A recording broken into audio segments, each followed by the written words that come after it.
Yeah. So everyone, welcome to the Cartographic Salon critique session for the first time virtual. And I see a lot of faces, which is great. I'm Dwight Livingston, chair or co-chair, I guess. Josh Brewer is co-chairing. He's going to be taking over the Cartographic Salon next year. There's the thumbs guy in darkness. He's kind of on the dark side there.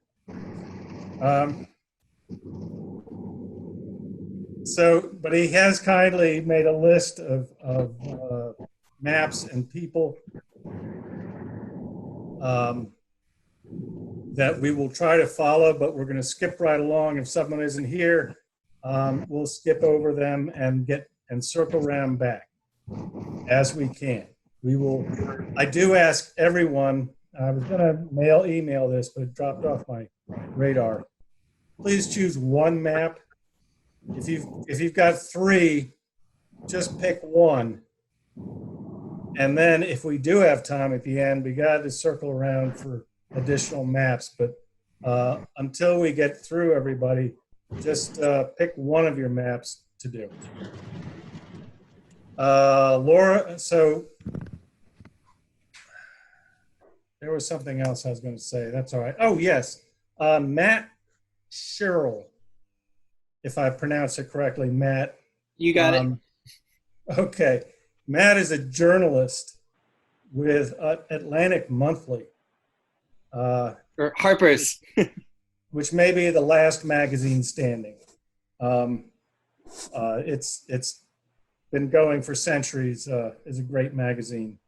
And he's interested in our kind of rough, do-it-yourself, individualistic map making and cartographic standards.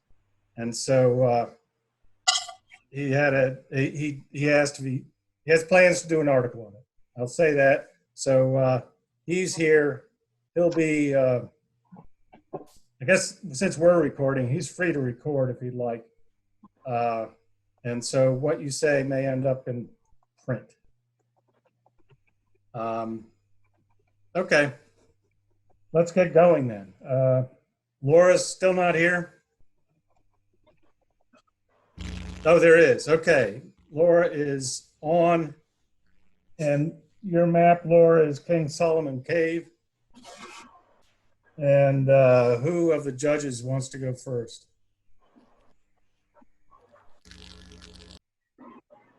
Or do I have to push?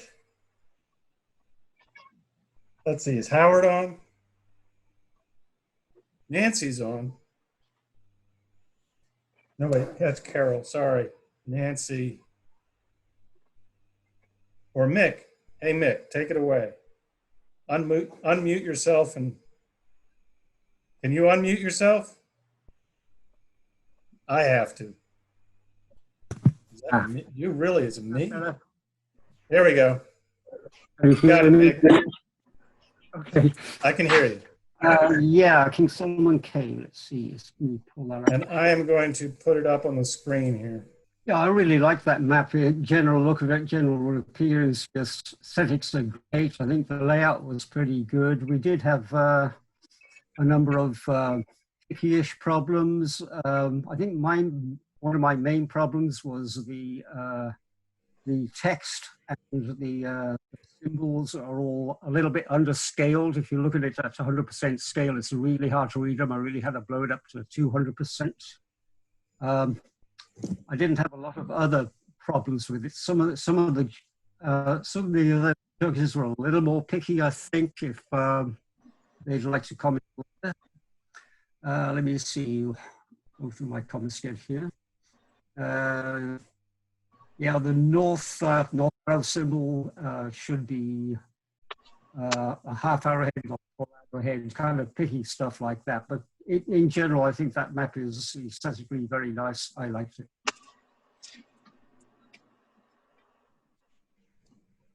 And Dwight, were you trying to share your screen and put the map up? Yes. Am I not sharing? Oh, you're not sharing. Oh, okay. Thank you. Let's try to wrestle. Oh, okay. You see the button share screen at the bottom? Yeah, I know that one. I'm not sure quite how I lost my Zoom meeting. There it is. Share screen. We're there. Thank you. Oh, you're welcome. Okay. People on the right. That works. So Howard or Nancy, are you on? And I'm gonna fill in for them. I also like the map. I liked that the plan, the views, the profile and the plan fill the page.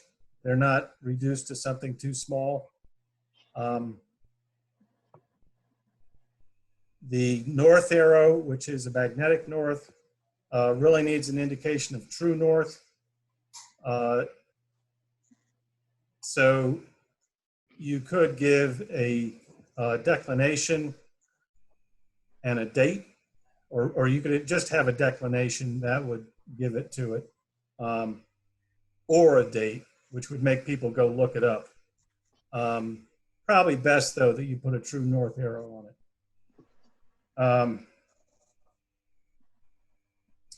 I did critique some of the maps, but I don't have them all. Okay, I have some things to say. There's Sorry. Nancy. I'm trying to wake up. Okay, yeah, this map. I like this map. There were some nitpicky things, though, that I was looking at it. One, I think I missed the very beginning of Nick's critique. The plan doesn't really match the profile in size and style, too. The profile is really nice. It has shading and all this, but then the plan is different. So that was a little bit weird. And also, you'll notice that on the, let's see, it was the plan, the zero datum looks like it's in the entranceways, but the plan starts at 0. So that was a little bit weird too. I'm not quite sure where the 0 datum was on this. And then again, the north arrow, I think I harped on this on almost every map that I looked at. Technically, a magnetic north arrow should have half a barb, either a hollow barb and a full barb, or just half a barb. So this arrow right here is a true north arrow with having a full double solid arrowhead.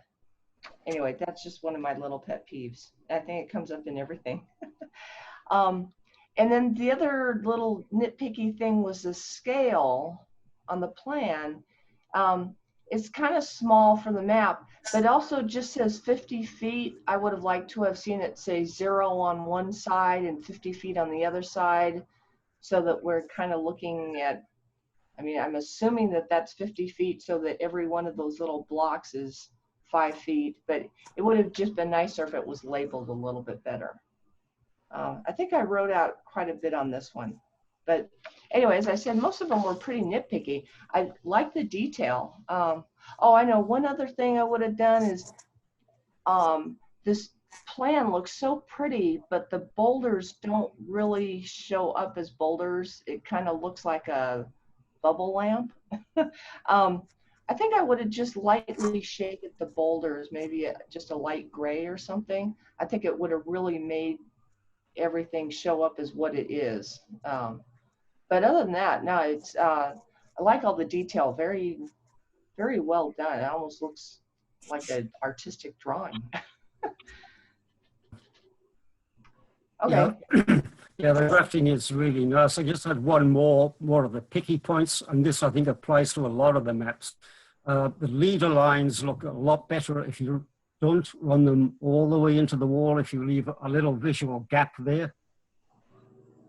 That's the only other little picky thing I had.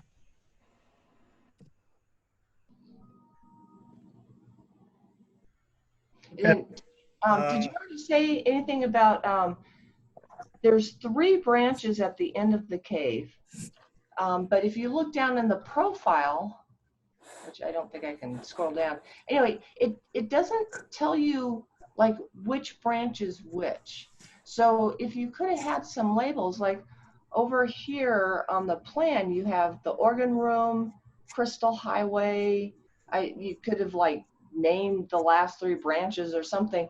Then in the profile, you could also label those, and then it's a lot easier to follow plan profile when you're going back and forth. You can see which one is which.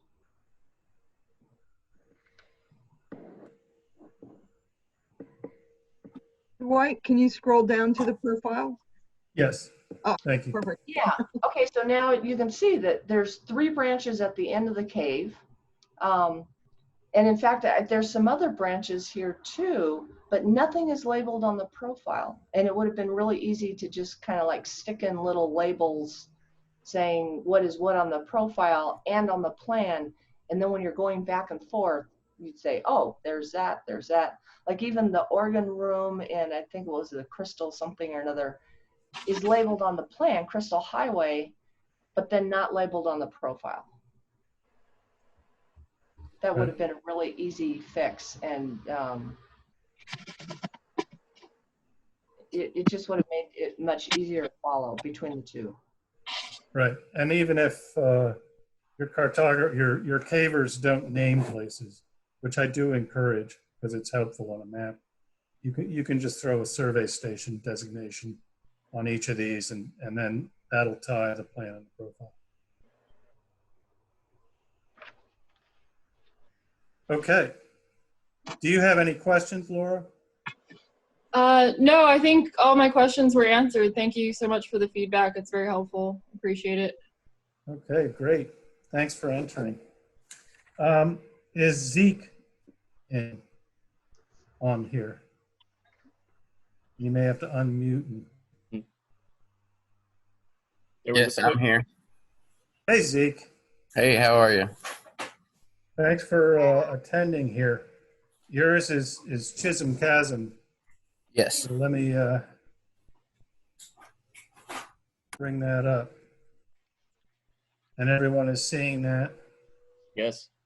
Okay. Who the judges wish to go first?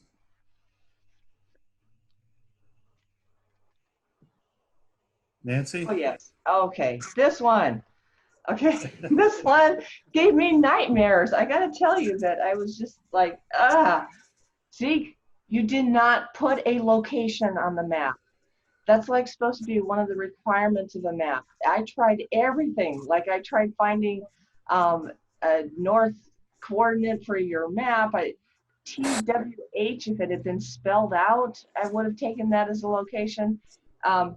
This map was beautiful and there were so many good things about it, and it just killed me that location is kind of up there with north arrow and scale and stuff. I mean, it's really, really important. If you just even put USA, I would have been happier. But that was probably, I think we spent a lot of time talking about that. Let's see, other things about this map. Let me look at my notes here. Dwight, is that your dialogue box? Thank you. You're welcome. Sorry. It's okay. We're all new at this. Besides being just a really nice map overall, there were a couple things I didn't quite understand. On the profile, you have some of the parts that are pulled out. I guess it would be called what, offsets? Okay, yeah, keep going. Profile offsets? Yes. Yeah, these. Wasn't quite sure how they fit in. What I didn't see any. Well, I guess this part is offset. Yeah, I'm assuming it kind of goes there. It just I don't know if it was going to be a cross section, maybe having an orientation to it or something. Well, he's using the gray as a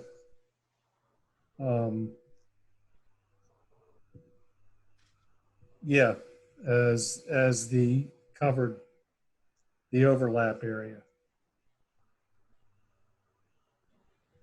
And it doesn't quite read to me. Yeah, and I was having a little bit hard time kind of trying to see how that fit in.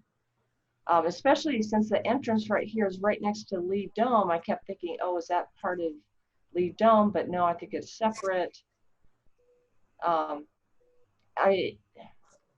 If it was going to be like almost a cross section of the profile, maybe it needed some leader lines or something, like cross sections on a plan. I wasn't quite clear how those fit in, so to speak. Okay. I only found, to your point, that these openings, which I would interpret as near wall openings, but by this, I assume it's a far wall opening, connects somehow to this. But if it does, I would think these walls would connect to it. Or if they join with this one, obviously this passage comes off of this hole. I don't know. Could be a little clearer. Take it away.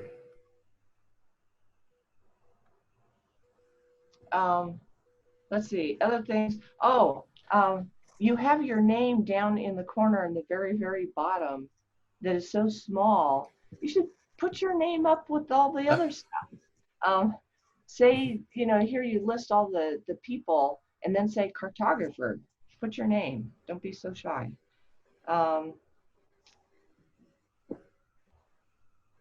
Let's see, what else did I have here? Oh, I think just some picky things. There's some things in the legend that aren't on the map.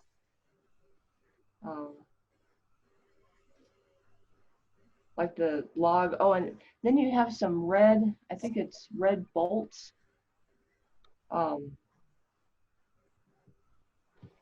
come out. There's someplace in right here. Okay, go back up a little bit. There's, in the cross section, you've got these red bolts and some rigging. So I'm assuming that those are bolts, but they're not in the legend.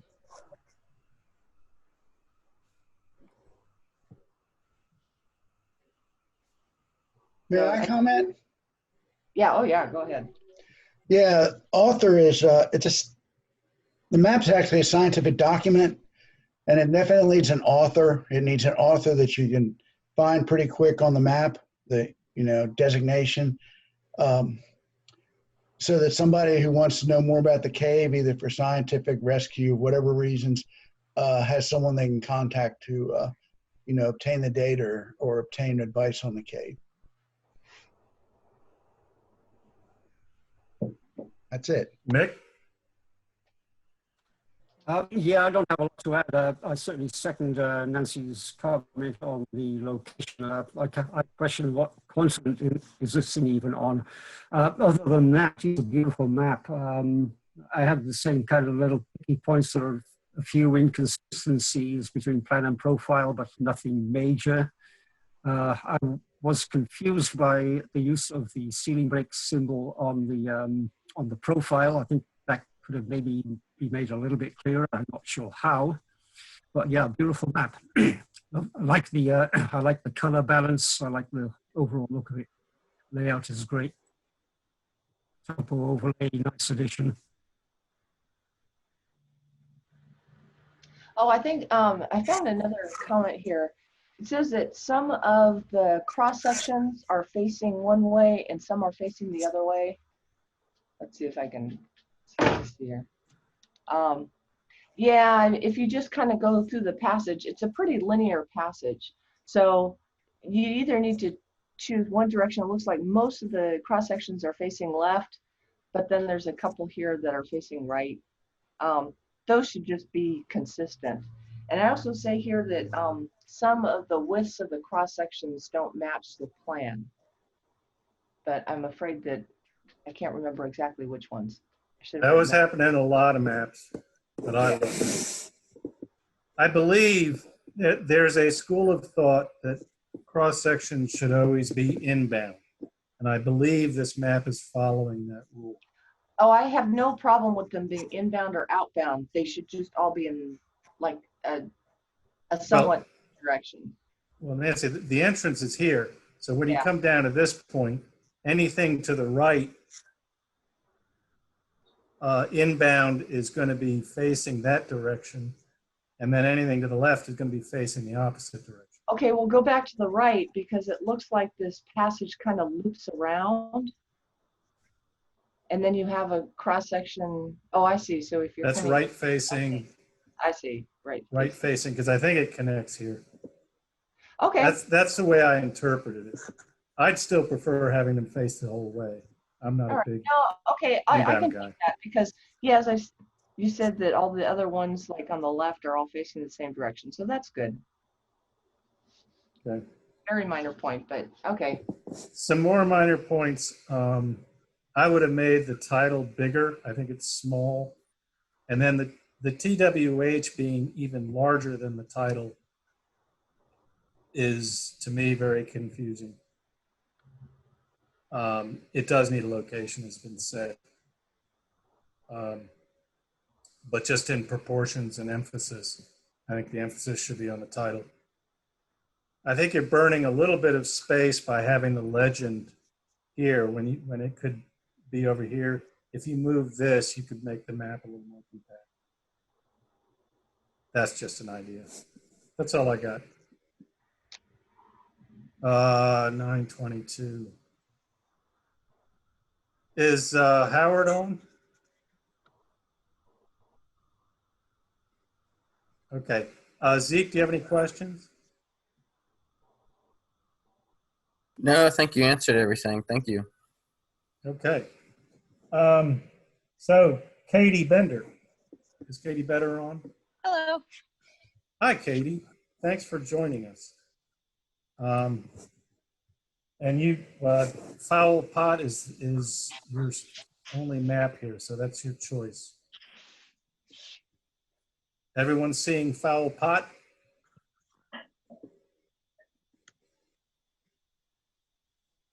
Then Mick, you want to start this one? You recall it? Yeah.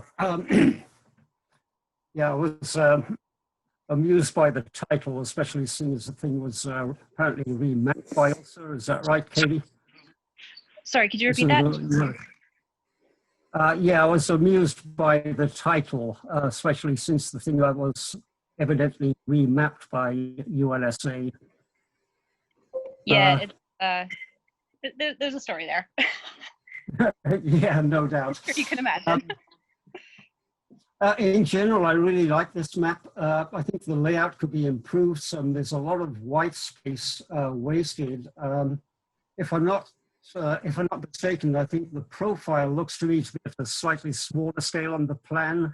If the profile was blown up a bit, that would contribute to the layout problem, I think. What else did I have? And profile is generally good, but I think there was some serious problem around the pit. Let me see if I can blow this up a little bit. On the crow's nest pit, the plan shows some stuff going on kind of to the south of the pit, which just doesn't show up at all on the profile. And I thought it was a pretty nice map.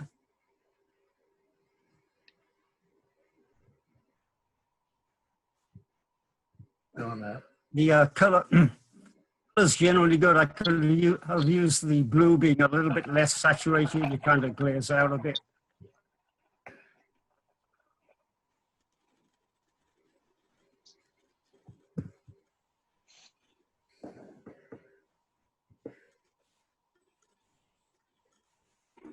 Anyone else? Yeah, okay, so I had a couple things on this map.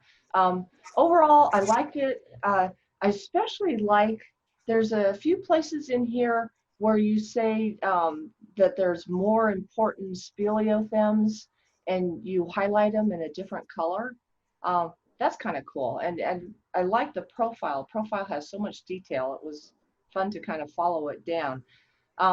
but like Mick was saying, the profile doesn't really match the plan in size. And it also says projected on 180 degrees, which, so technically it should be the same projection as the plan, but it doesn't match up. Like the bottom kind of curves around to the right, but on the plan it shows that it would be facing to the left.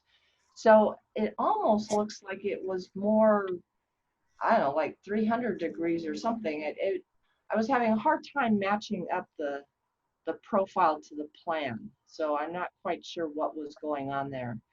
And then layout wise, yeah, there's a lot of white space. And I realize when you have a long skinny cave, this is kind of hard to do. But I think what I would have done is blown up the profile so that it matched the plan.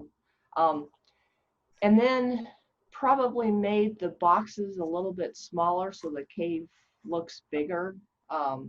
And just taken out some of that white space a bit.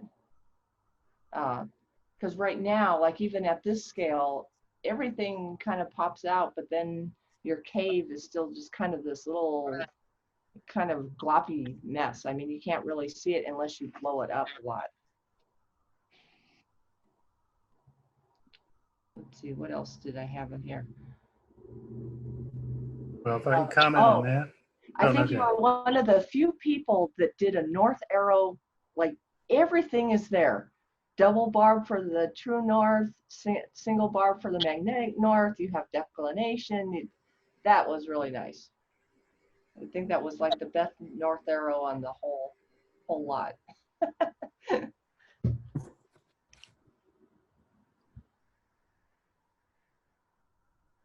If I could comment on the layout, what you were saying, Nancy. And this, I'm not sure that this isn't projected correctly, but I believe it's not. If it's a full projected, it ought to be the same scale. It would be easier to tell if you were directly underneath it so that it was following the lines of projection. And that way you could come straight down and see the entrance and straight down and match it up there. That would make it easier to interpret. I would have been tempted to turn it so that this line was running sideways, and then your profile would open up a little more. The price of that is that this would be foreshortened, almost reversed, this section.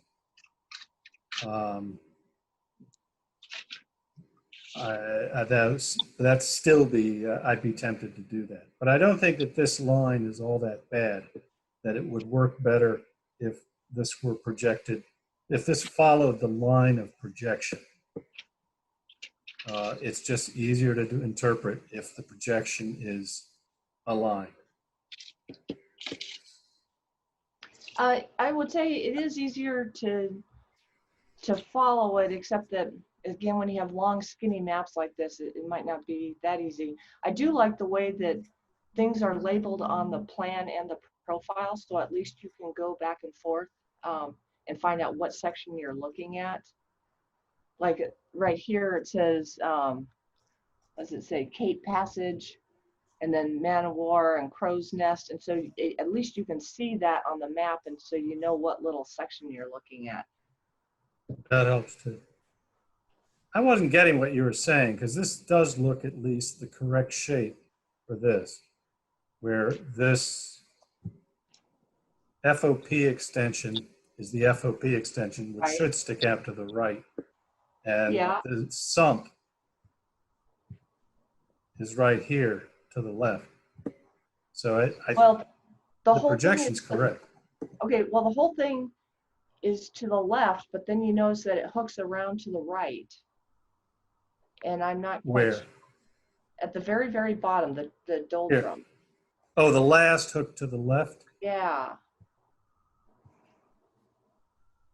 Okay, so this should have twisted once again. That's a, yeah, okay, I'll buy it. That's what kind of threw me off. Then I wasn't quite sure what I was looking at. Okay.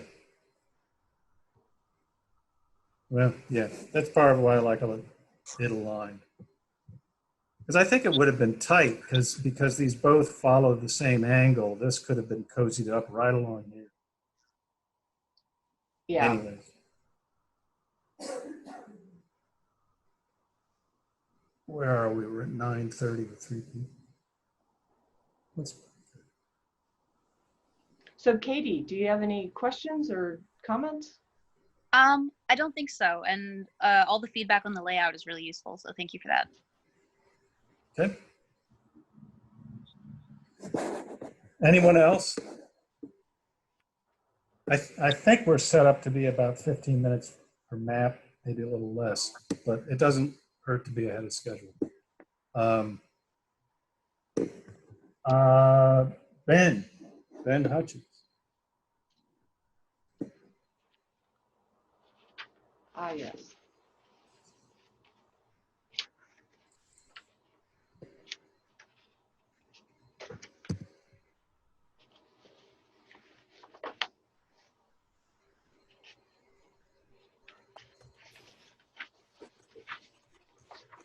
Is Ben here?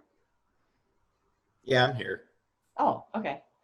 There's Oh, hi, Ben. Ben. Hey, Ben. This is an interesting map.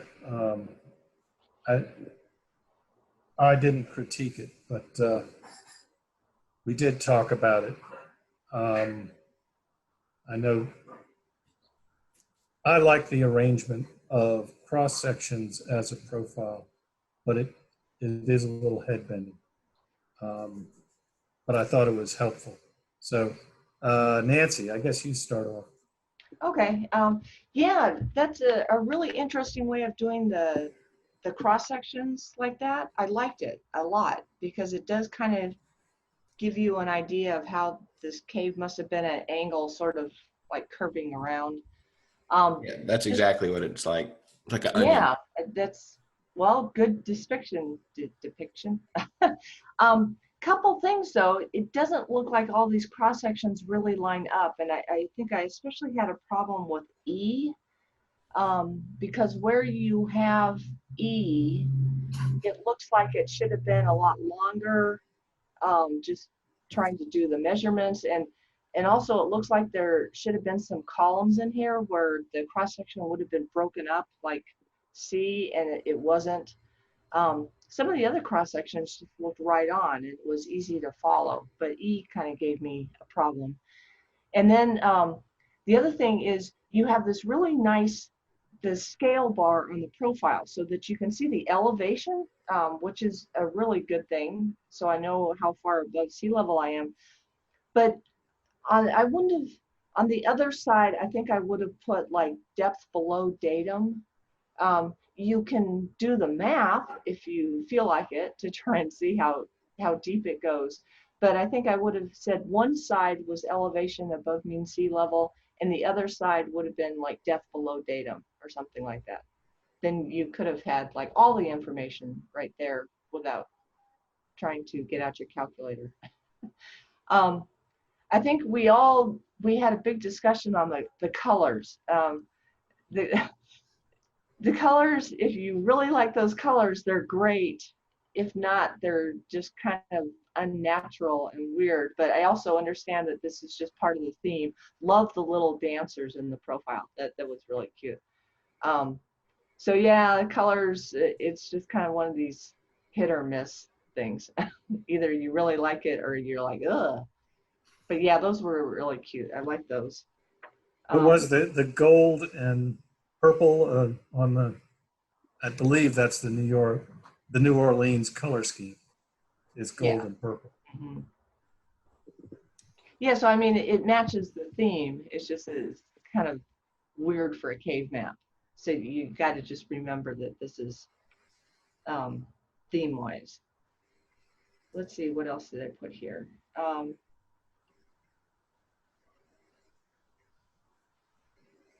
Yeah, I think most of it was just trying to match up some of the stuff that was on the plan to what was on your cross sections or your profiles. Yeah, when I went back and looked, I think you're right about E. I think that where the cross section indicators ended up is off somehow from where it's supposed to be. Yeah, that's kind of what it looked like because, as I said, some of your other cross sections were just really right on. They looked good. Oh yeah, my little pet peeve here. Your north arrow is actually, since it's half hollow and half solid, that's magnetic north. And you mark it true, which is good. Just should have been solid. Hey, Nancy, Yeah. I don't know who it was, but a professional surveyor was one of our entries years ago, and he really blasted that double north true arrow and that single arrowhead magnetic north. I don't know if he's right or we're right, but I don't know. I just wanted to mention that we got blasted on that one time by somebody that I can't remember who it was, but they, it was a professional surveyor. Really? What did he not like, or what did he say about it? He said the double-headed true north and the single-headed magnetic north. Let's just say he was in disagreement with it. Yeah. Really? I have tried to find documentation on that briefly. I didn't really search, but I couldn't find it on the net. I could not find it in the USGS anyway. It dates back from the criteria dates back from one of Mick Sutton's maps in I think the Salem, Indiana convention. Blaming it on Mick? No, Mick didn't indicate on his map. It was a beautiful map. It won the medal. He didn't indicate on his map whether it was true north or magnetic north. And we mentioned this, and Mick said it's double-headed. Therefore, it's true north. At least that's my memory of the situation. Oh, okay. Well, I will say that current USGS, they use a star for true north, and I would encourage that. Okay. Okay. Mick? Yeah, I have to plead guilty to misuse of the north arrow. I've learned my lesson. Yeah, I like this map. I love the three-dimensional effects you get from the where you've done the cross sections, which pretty much serve as a profile in addition. I wasn't as bothered by the color scheme. I do think there's a pretty bad clash between the very saturated blues and purples and then the soft yellow. But the actual area of blue and purple is small enough that it's not really a major problem for me. My main problem with the map is the title. I really don't like that big kind of glary title. It looks like kind of entrance to a circus tent or something. I think it draws attention away from the actual map. I'd like to see a little bit plainer on that with less fussiness. But the map itself is great. I had a few little picky things. I thought the entrance could have been a little better emphasized on the plan. This label cable, you have to be zero in to see where the actual pit is. Heavier line weight on that maybe could have helped. But other than that, yeah, nice map. Yeah. I will add the color, even if you don't like the color, is very effective for popping out your columns.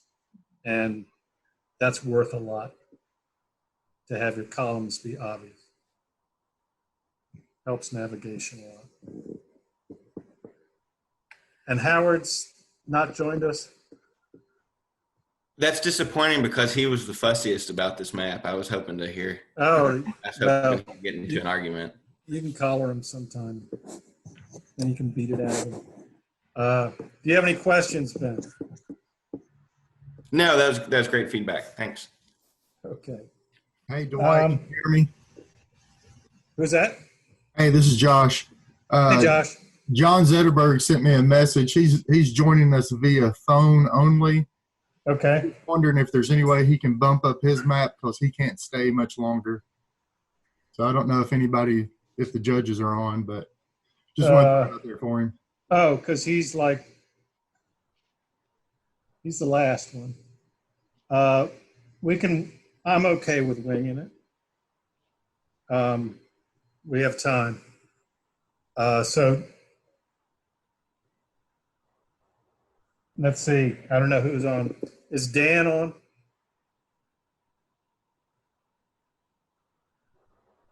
Is Paul? I'm here, Dwight. You want to do Hellhole Sink Cave? Sure. Okay. And we can also throw Dan Lamping on this list of might not be able to make it too much longer if we're going to just try to get everybody in. Okay, I'm going to leave that to your advice. Okay, I'll just push buttons, but I've got to. Okay, I did critique this one. I'll go ahead and start. Yeah, go ahead, Josh. Good morning, Dan. So first off, this is a really good looking map. I believe out of my group, it was the highest graded one that we came across and was in the discussion for the medal. So excellent map. First thing that stands out for me is the awesome profile. There was a little bit of discussion on matching it with the plan, but overall, you did really well there. Let's see, some of my nitpicky stuff. Line weights were great. The map has some unused, unfilled space. So you could, the profile and the plan view actually kind of mirror each other after I got to looking at it a lot. And so I think you did pretty well. I don't know how I could lay it out any different and get rid of that space. So I think that was just part of it. Let's see, larger ceiling ledges. I thought maybe they were a little small. 2 areas, cross sections. Detail was a little bit light, so that's pretty nitpicky.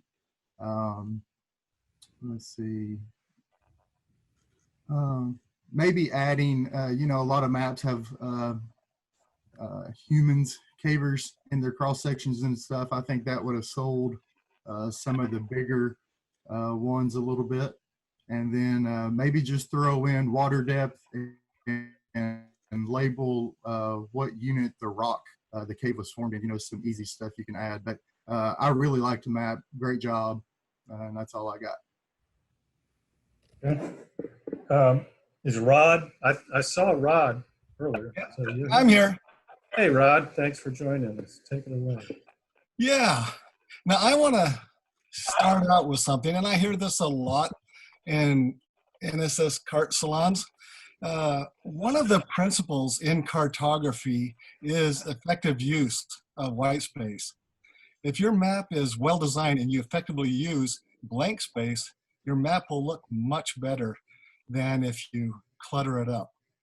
What a lot of cavers tend to do is they tend to take the title block, they take the legend, they take the bar scale, they take the north arrow, and they scatter it all around the map to fill up all the white space. That makes your map cluttered and hard to use. When you put them all together, it's much better. And that's something I hear cavers say all the time. You do not need to clutter your map up. Actually, I think he's done a really good job here with white space. And I really like that he has things grouped together. He doesn't have it scattered all over. So that's a good thing. I also loved the profile view. It was beautiful, did great detail. Things match up well. What did I have issues with? There were minor things like some parts of the map crowded the border. That was one thing I had an issue with. Some places the plan or the profile is closer to the border than in other places. That's a design thing again.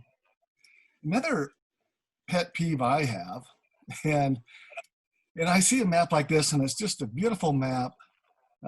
It's a great map, but then over on the side, you put boxes around all your symbols, and that's a very engineering drawing type of thing.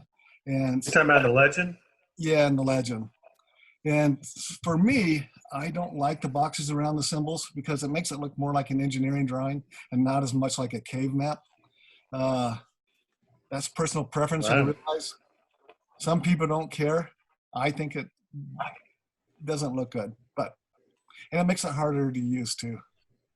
And some of us prefer the boxes. Some of us do. And that's why I Some said are agnostic on it. it's a personal thing. I just think it doesn't look as good in the cave map, but that's my opinion as a cartographer. Cross sections are beautiful. I really like the little inset. Yeah, great little detail there.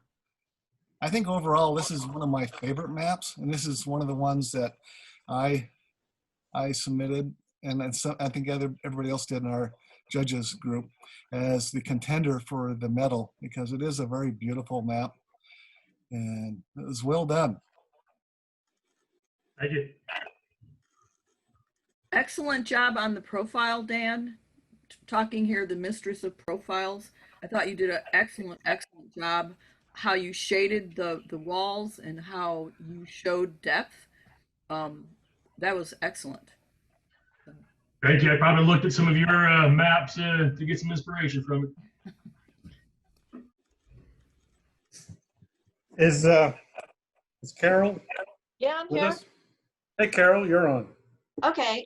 Yeah, just like the other judges, I totally love this map. I thought you did an excellent job, especially with the profile. I did think that it was a little bit crowded, shoving the legend up there in the upper right corner. I thought that you do have a lot of white space, and it might have been nice to have the legend moved more towards some of that empty area there. The cross sections, I love them, although I did see there was some gaps in places where you didn't really have much in the way of cross sections for long periods, and then you had a whole lot in other parts, like right above where it says fluted rift cave, there's like a whole bunch of area there that seems like it could have used a few more cross sections, especially since you're going through the water and you wonder, well, you know, are we getting to some low airspace in here or what's going on? I don't know. I also have this pet peeve about spelling out the words feet and meter instead of just using the abbreviations for those. So like in the scale, you didn't spell out the words feet and meters, and I think that they really should. That's one of my pet peeves. Let's see, what else did I say? I really like the insert. It was a little bit dominant, the one that shows the line plot there, but overall, it was a great addition to the map. And there was so much good information all over the map. I really appreciated that, especially your descriptions of the tight spots and the pits. Like you had little extra details in there about that. I was a little bit confused about some of the levels when you zoom in and you see how they are interconnected. I wasn't quite sure on some of that. But overall, I just thought it was a fantastic map, and I agreed with the other judges that it was a contender for the medal. Thank you all very much. Yeah, Okay, no questions, Dan? I have No, a comment. no. Okay. Don't know, am I on or? Yeah, if you'd like. Yeah, if you'd the like feet to, number, sure. if you abbreviate it, feet or meters, it too often can get lost in a reduction of the size of the map or a poor quality copy. So you just shouldn't abbreviate them. Plus those abbreviations, the reason we use abbreviations is because it was easier when we were handwriting stuff. And since we're not handwriting anything pretty much anymore, as a pop, you know, you don't just get away from the abbreviations. Okay. Thank y'all. So we're going to head back to Easter Cave. If John is here, John Dunham. I'm here. Hey, John. Nice map, too.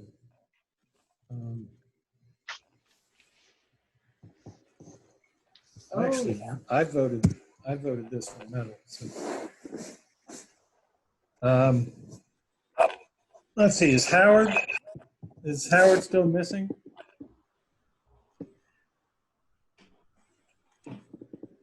Bueller? Nancy then, if you would.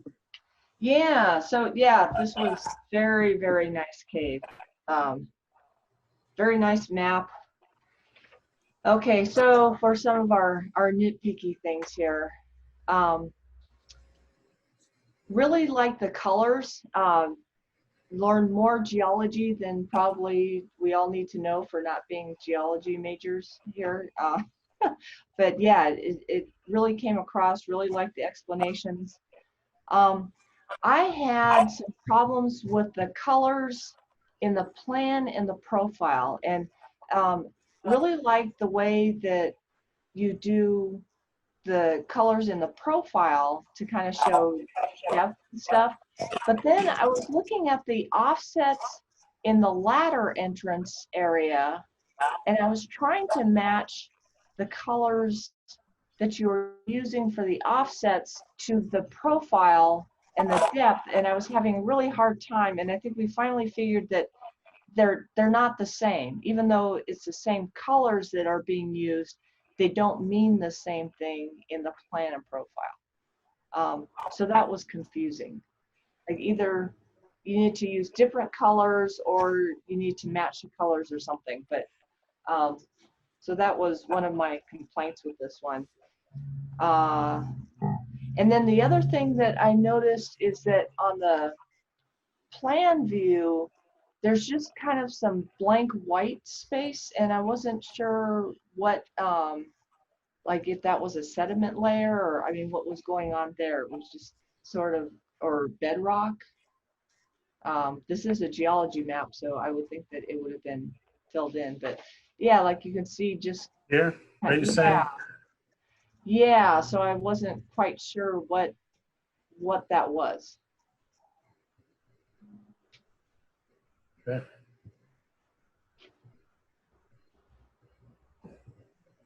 Let's see, what else did I say? Other than that, now we all really like this map. It was nicely laid out, a lot of good information. Oh, I think. Oh, sorry. Go ahead, just Nancy. one other thing is, it doesn't have any rigging information. Like I'm assuming that this was a lot of vertical work. Doesn't really say that though. I mean, just as a functional map, I would have liked to have seen a little bit more about what it would take to actually explore this cave. Okay. Mick? John just pointed out that there isn't any rigging, yes. Yeah, I agree. This is definitely one of my favorite maps of the ones I judged, or of the, for that matter. Yeah, Nancy's comment on the different uses of valid, but in John's defense, he does at least define them separately on the legend. The colors are defined for plan and then separately for profile. I'm with you, Mick. I agree. If he'd used different colors, I think we would have gotten into a color clash situation, maybe. Yep. Let's see what I have. Overall layout is great. Looks a little bit cluttered on the plan, but I don't know how you could have avoided that, given the complexity of the cave, and it really is nice to have all those cross sections. Amount of geological detail is awesome. I don't think I've ever seen that much geological detail on a map. Matching plan to the profile was a little bit tricky, had to really focus on it. Again, I'm not sure what I suggest that could have made it any better. One problem I had, the firewall ledge symbol kind of extends across where it looks like it's in front, where it's from the, where it should be behind a passage. It's like you've grayed out the passage profile behind, but you didn't do the same thing for the lake symbol that should be long behind, at least if I'm reading it correctly. This one? I found that a little bit confusing. Yeah. But no, other than that, great map. Oh, can I throw in one more thing too? Yep. Yep. I think I said bonus points on the legend. He actually gives the symbols that are used in the profile. I think that was one of the only maps that shows ledge on far wall, ledge on near wall, which is excellent because there's always been a lot of debate on how to show things in the profile. And I don't think there's any consensus. But if you show it in the legend, then you're gold. I mean, then people know exactly what you're talking about. Because there were other maps where they would put the ledge symbol on a profile and you're not quite sure what they're trying to say. If it's a ledge on the near wall, ledge on the far wall, if it's a ledge going down or a ceiling change height or something. So excellent, excellent. I like that a lot. I also reviewed this map and liked it a lot. Did my critique. I don't think I mentioned that I did have a reaction that there was a lot of paper space burned with the legends up here. And looking at it now, I certainly would explore a 2-column format that might have been a little bit shorter, but might have looked better. Where you have the major titles here and then grouped something to balance it on the side. And that would have been the same the way you did it at the bottom. So just add that. You have any questions, Jen? I have one question about something that didn't come up. In Sure. your critiques, there was a suggestion that using leader lines instead of lettering could have cleaned up the lettering along the edge of the map. And so, but if you look at the left side cross-section A, yes. I'm wondering, because I think you specifically, Dwight, in the past, you don't like leader lines passed through offsets. So which of those do you think should get more weight? Is it better to have a leader line and less lettering, or is it better to have the leader line pass through the offset? In this, I would have made this AA and done the rest as leader lines. And there a number of other people disagreed with me. They thought this was just fine. Yeah, that would bother me honestly. So that's more of my own tick. Is that this takes just a little quick interpretation, but it's occupying my brain doing it. Whereas a leader line for me is I don't have to think at all. So just that's where I am. We discussed that one because personally, I like the letters because you could easily see which way the profile or the cross section is facing.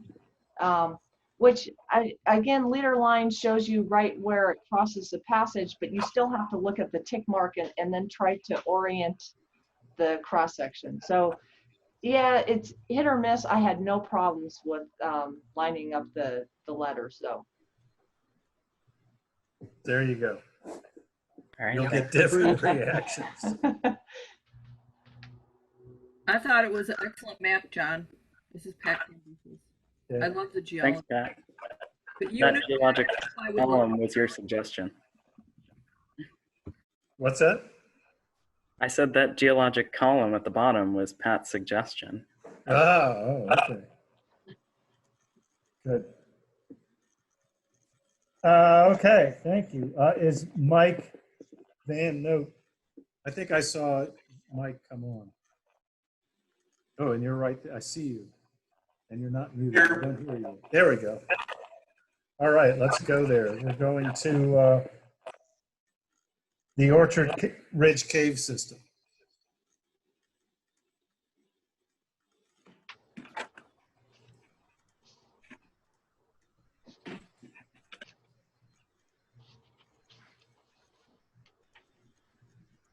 Okay. And did Howard show up? I don't know. But Howard may lose his judging license. Nick, you want to start this time? Yeah, I'll just pull up my notes right here. Sure. I did not critique this one, so I'm not going to be much help.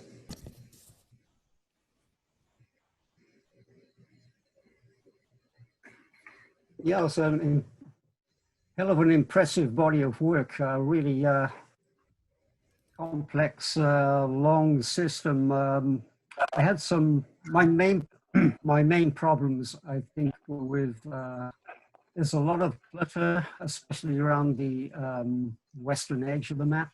A lot of what? The drafting, especially around the western edge of the map, the left-hand side. Pull this up to scale a little bit so I can see better. I still didn't quite get what is on the left-hand side. A lot of clutter. I find the map very hard to interpret. It's hard to see where you have overlapping levels, particularly. Yeah, okay. Some of the differentiation between the levels is kind of vague. Line for lower is a bit too similar to the line for mid-level kind of thing, and I see a lot of that throughout the map. So the layout in general, the broad scale layout looks good, but when you zoom in, I think the layout could have been handled a lot better to reduce that amount of confusion. I don't like leader lines crossing the passage walls, as I think I've mentioned before. That's a problem I have with a lot of maps. But a lot of work is, apart from the areas of confusion, the rest of it is pretty easy to follow.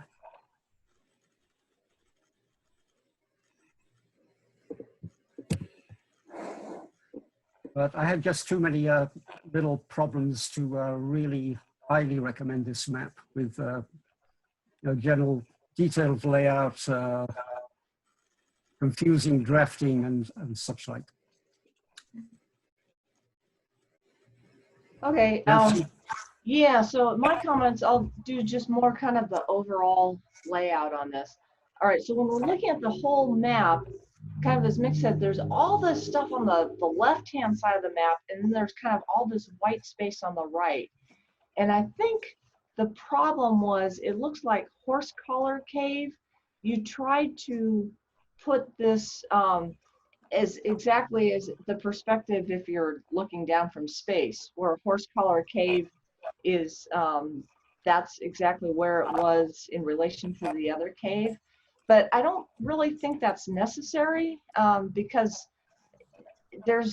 that would be much better shown on your little topo inset. And if you moved Horse Collar Cave like up and to the left and just kind of said, it's 500 meters at a 300-degree direction or something, then you would have had a lot more room for the title block and all of the information that you have kind of shoved off into the right. Because as I said, now you have all this white space in between Horse Collar Cave and the rest of it. The other thing I had a problem with is I wasn't quite sure where these caves were.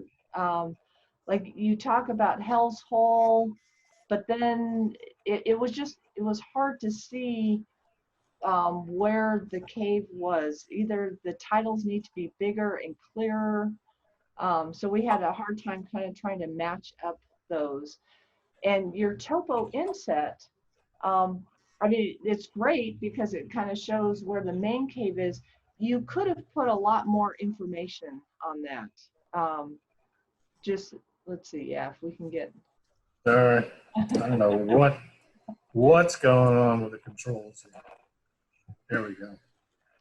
Yeah, so like, okay, you have the line plot on this topo, but if you had labeled some of it, like, okay, I could figure out where Horse Collar Cave was and Jocelyn's stuff, but it should have all been labeled so that you could have just looked at the overall line plot and said, oh, that's where this part of the cave is, like Hunt's Hole. Oh, that's where this part of the cave is. And then going back to the overall map, it would have helped to figure out kind of which cave was which a lot better. Yeah, if I could add to Nancy's comment on the topo overlay. Yeah, I thought the topo overlay was very helpful. It could have been made a whole lot easier to read. To me, the map outline kind of tends to fade into the topography that you really have to strain a little bit to read the detail. I think if you put maybe a semi-transparent layer over the topo and then put your cave information, the line plot and the labels of entrances and that kind of stuff on top of that, it would have stood out a lot better and been a lot easier to read.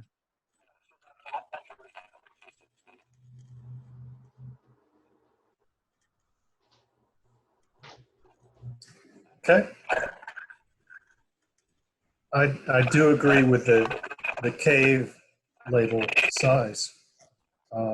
If they had been at least matching the ones in this table, that would have worked better. Any question, Mike?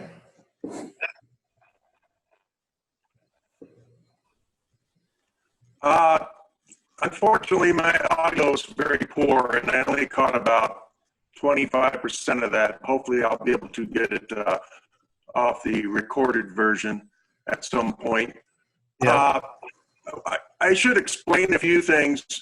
This cave is an assemblage primarily of very old data, like 40 years old. And hence, a lot of the vertical control was not there or not reliable. And that's why a lot of data is missing in the system. The white space is there primarily because I am trying to encourage further survey and exploration in a cave, and I wanted to leave space for that additional passage. So it aesthetically is not quite pleasing that way in the short run, but hopefully in the long run there'll be some other interest. Right. I picked this thing up some time back after the Hat Dome entrance was discovered, and decided that the cave needed a real map, which it didn't have at that point. The data, like I say, is pretty old. And the Heavenly Hole, there was a question earlier about why did I stick this inset over there where I did, and it was just a place to put it, basically. There was no way to get the detail for Heavenly Hole to cram it down in the corner. If I was going to give a critique of myself, this cave is crammed in there pretty tight, especially the lower right-hand corner. I would like to have more space. I had some printing concerns at the time, and was trying to squeeze it all in there. I very much appreciate the comments that people made. I will certainly take them in as I maybe improve on this in the future.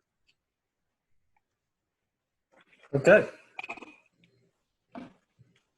Let's see, we got Chris Duray. Is Chris here?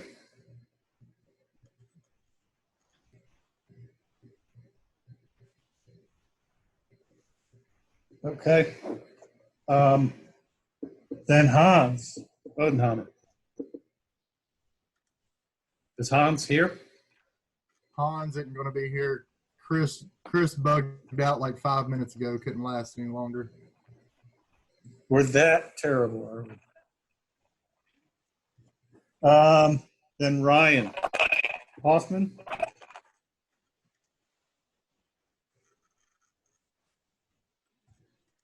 We're not too ahead of time for these people, right, Josh?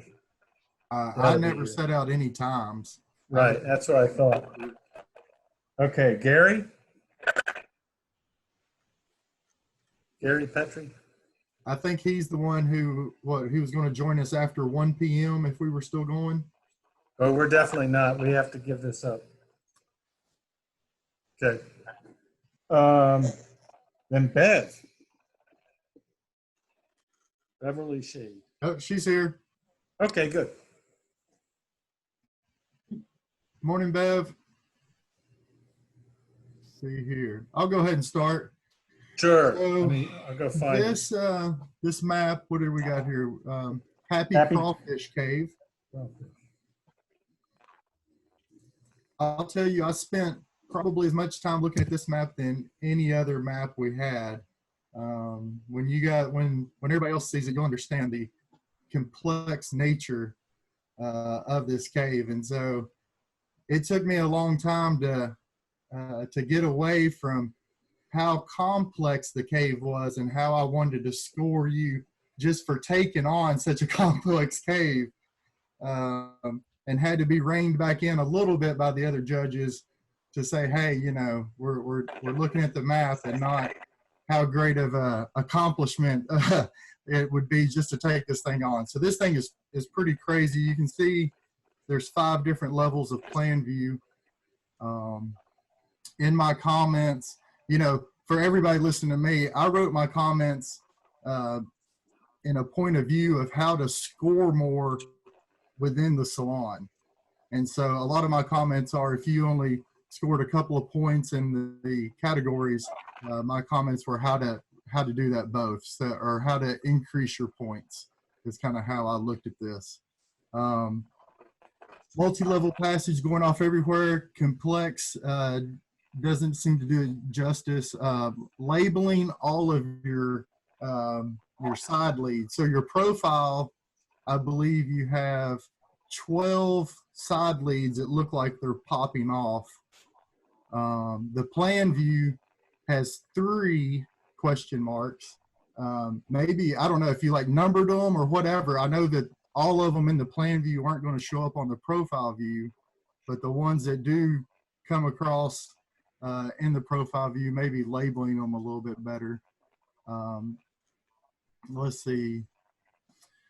Would like to know if, you know, as far as like trip planning, don't really have a sense of how much rope or how to get around the cave. Vertical control on the profile was pretty nice. Just, okay, so no ropes needed. All right. So you can just climb around. That's good to know. The draft quality I really enjoyed. The symbols, you gave everything a nice spacing, and so it was easy to see your symbology. But yeah, very complex, and overall a great try. I'd love to go visit this cave just to kind of work my way through it with the map and see. So it was a little difficult matching up the plan with the profile levels. But I'm sure the other 2 judges will get into that a little bit. So that's all I got. Good job. Yeah. Rod. Yeah. I tell you what I really like about this is the profile view. It's very nice. The plan views, I should say, I would love to have seen it done a little bit differently. We have the red dash line showing where the various levels are, and that works okay. I think there's a much better way to do that, and that is to use a light polygon color filled. I think that would have worked much better. The red dash lines are a little bit hard to follow.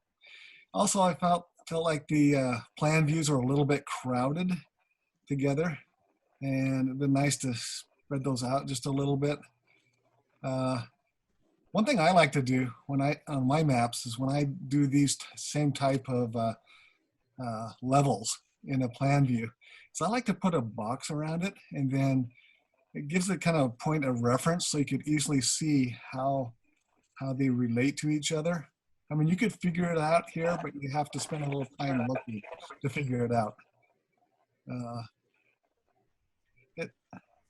I'd like, let's see, is there anything else I would like a little more differentiation between the walls and the interior detail. I think it pops out much easier and it looks less cluttered when you have a heavier line weight for your wall detail. And so I'd like to see some more differentiation there. And I like the use of color down below. I think you could have used more color, like I already said. That's pretty much what I had. Carol? Yes. So I really liked this map. I thought that for such a complicated cave, you represented it well with the different levels. I wouldn't have spread the levels any farther apart than they are. I thought they were very clean and obvious, and I liked the way you had the outline of the level that was nearest to the one you were portraying in detail to show how those two relate. And I loved the fact that you had all these little guidelines to how the levels connected, like up to this level, down to this level. That was excellent. I agreed with Rod about the idea of heavier line weights for the outline of the walls relative to the details. I thought that would have made the map pop a little bit more. Also, your this is kind of nitpicky, but your title also seemed a little bit small. And then I have that same thing going with your map, with you have M for meters, and you really like the length and all those things. You have the abbreviation, not on the scale, but in your details of how long and how deep the cave is. Really just spell out meters. No need to do the abbreviation thing. I thought the entrance on the plan view needed to be a little bit bolder. I had to do some looking around to see where the entrance was. Also, I know that this is complicated and that every 2 feet you probably have a very different cross section, or every 2 meters, than you did a few meters back, but I felt like you needed a few more cross sections on some of the levels. Overall, I just really liked this map. I thought the north arrow was a little bit small, and that the scale could use some gradations, like between 0 and 5 for how how far meters are. But those are really nitpicky and small things. So let's see, anything else? I think that was about it. Oh, maybe including something about the survey. You have the people who did the survey, but you don't say anything about your instruments that you used. I think that's all I have. Right. I gotta say, where Carol and Rod disagreed, I agreed with Carol 100%. I think maybe Rod's used to those shading the levels. Yeah. And I wouldn't do the box thing like Rod suggested. That would not be my preference. I liked it the way it was, but you know. And that's true for a technical drawing, or a lot of technical drawings. Whatever you put, like the north arrow and this, apply throughout inside the border. And if you put a box, it's saying that doesn't apply inside the box. So usually you're putting a box and a change of scale. And I like to use it for a point of reference, so you could easily visually see how the levels relate. And it does a really good job if you have boxes around it. Okay. If I was to add anything, I would have connection lines showing at least the major connections between levels, witnessing from point to point.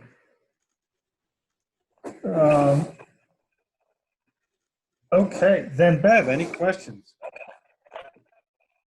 Not really. I'll say that I tried a lot of those things, like making the colored dashed outlines grays of different shades, and making lines, connecting them up and down. And some of the feedback I got was like, oh, I hate the lines that connect them up and down, or ooh, these gray polygons are totally overwhelming the actual cave. So I struggled with this a lot. That's one of the reasons I entered this map, is because it was just a big boulder pile full of flowstone, and it's like, how do you make a map of this?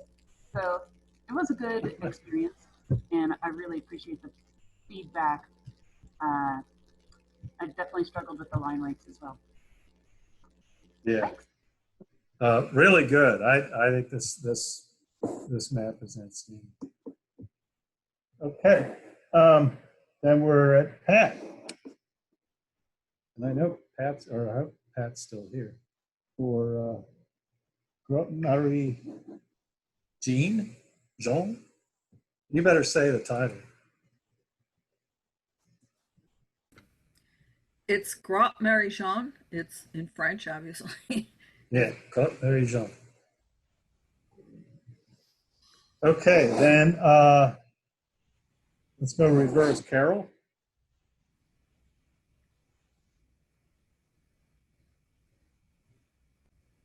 Carol, step in. There you go. Oh, Okay, there you go. unmuted. You muted me. I know, I did talk not. too much. Okay, so I really like this map. Overall, it was a beautiful map. I like the use of the gray scales to show the different levels. I thought the choice of font sizes was good. I had trouble matching the colorful plot that's up near the top of the map there with the rest of the map. It seemed to me as though it was at a different view. I wasn't quite sure. I couldn't get a good relationship between the colorful little plot up there and the plan views. Let's see what else. I thought that, some nitpicky things. I think that maybe a few more cross sections would have been helpful. I thought that you could indicate the low side on the slope on the legend. I felt like some parts of the profile perspectives were a little bit confusing, and that you should, the other thing I would have liked to see is you have these 3 different levels, but in addition to the names of the levels, maybe it would have been nice to know high, mid, and low, because you can figure it out, but I felt like that would have been helpful to me to have that information there. I also thought that some of the lines separating your different parts of the map, they didn't seem like they connected to the edges where they should have joined. I don't know if that was deliberate or what, but the lines, for example, between the levels and the different segments of the maps, they don't actually join, and sometimes they go over the edge. Maybe that was just some glitch, and I'm not sure. Let's see. Anything else? The stalactites in the blow-ups of some of the details of the plans, they're all oriented in different ways. I don't know if they fell over or what was going on there, but they weren't always consistent. I think, let's see, was there anything else? I thought that there was a lot of good information about the area and about the use of the map. I thought that extra information there, the paragraphs, was excellent. I thought that added a lot to the map. Okay. I think that's all for now. Okay. Josh? Yeah, good morning, Pat. This I thought was a great map. It was the 2nd highest one in our group that I rated. The nitpicky things, if you look down under, you've got your leader lines crossing over the border. I don't know if it got down in the bottom right-hand corner. It looks like it got moved at the last second or something. And then up by the plan view, there was a cross-section leader line that didn't have a cross-section with it. So those are the only 2 nitpicky things. The colored inset was, I didn't think was too bad to kind of line up. I've been trying to draw some things like that. It is very complicated, and I need I need a little help with that. So, but overall, I love the main layout of the map. How the top of the map and the bottom of the map kind of mirror each other with the information you laid out, and the detail clear. You give. I couldn't find any information that I wanted about the map that I couldn't find really. And so all that stuff was good. And yeah, like I said, it looked like a few things. There was a space needed and some text that I found that of and pottery were jammed up together, and additionally needed a space between them. So those are easy fixes. But yeah, all in all, great map. Okay. Pat, this is Rod.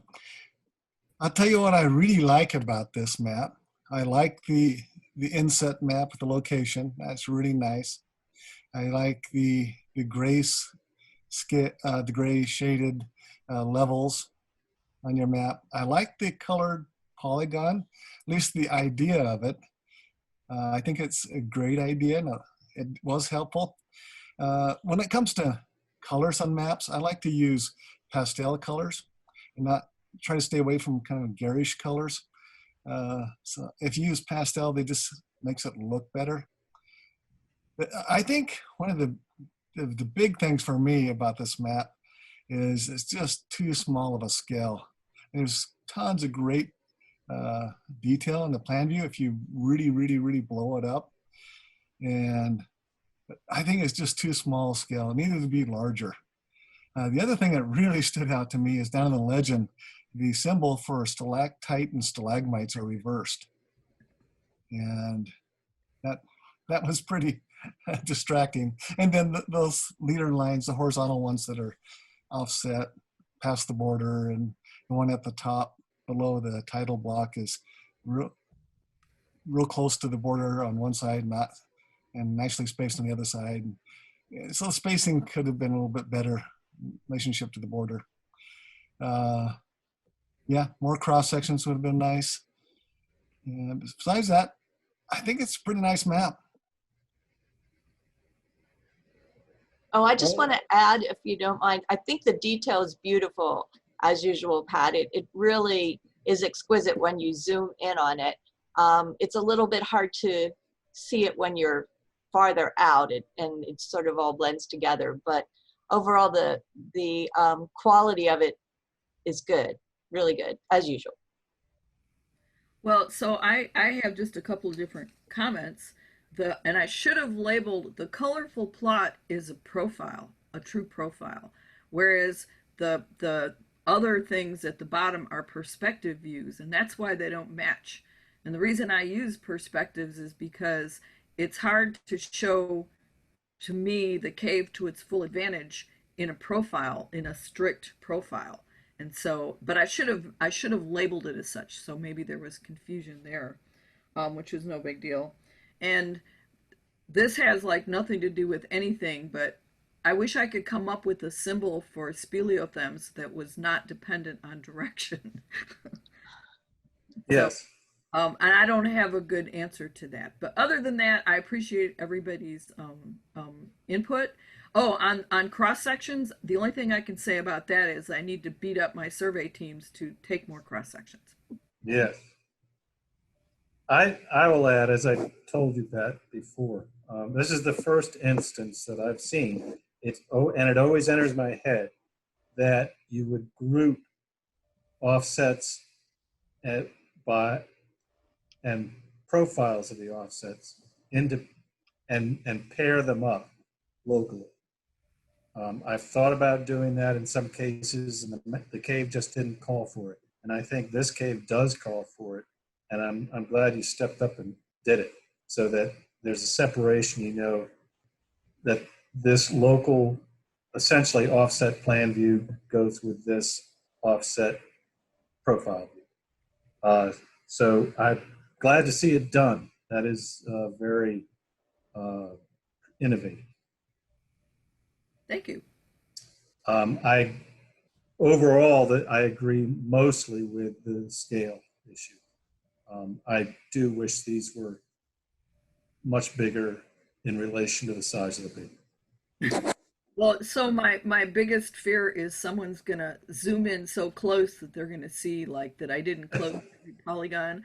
So I drafted it at like I drafted it at like 800%. I'm like, they're not gonna zoom in at 800%. So, but yeah, I get, you're right. This is at scale. I've tuned things up so that if I hit Control 1 and I'm to actual scale, at least compared to my computer, and I think it looks great. Thank you all. Okay. We did Dan, right? So David Mayer, I saw David came in a while ago. You hear David? Give you a little time to unmute. You see him on the list, Josh? Yes, he's on the list. Okay. Well, let's pretend, Dan, that David is listening. I'll message you. Okay. I just don't want to be talking a lot if he can't hear us. Who's and is Dan Austin still about? He was going to sign off. I don't know if he did. Yeah. Okay, then Paul. Has Paul been hanging in here? Paul's here. Okay. Yeah, I just keep getting muted. I'm trying to bring up the map, the critique sheet here. Okay, good. Then you're on when you're ready, and I will go get the west part of C-Note Taj Mahal. Let's try to give this a lot of time. I think this is why Matt's here. So if he hasn't, gone on, chewed his leg off through all these critiques, this is his big moment. His ear off. Yeah, chew his ear off.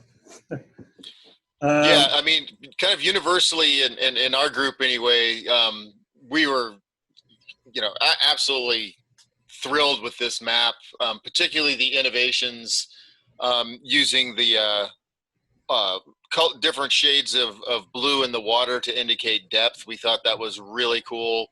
Also, I mean, none of the three of we judges are divers at all, but we got a lot of like very, very key, diving beta off of the information that was on this map. So, we liked it a lot, and a lot of the details. Trying to see if I had very much negative on this one. Some of it is just because this is a different type of map.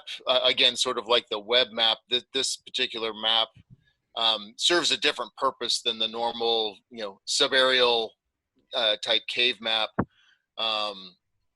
Where we would expect a lot more of the floor detail and things like that than you would on this particular type of map. When you can see a lot of the breakdown and stuff is shown, but otherwise you can't really tell what the floor is. But we didn't really take a lot away from that. A couple of the nitpicky things were when you follow some of the cross sections, they didn't necessarily always match up as far as like the size of the pillars and the size of the passages. Most of them were close. There were only a few that really weren't. But when we're getting down to really nitpicking maps, we do actually start kind of measuring that thing, because it's frequently it's a fine line for metal contention on these. So those are kind of the main things I wanted to call out on this one.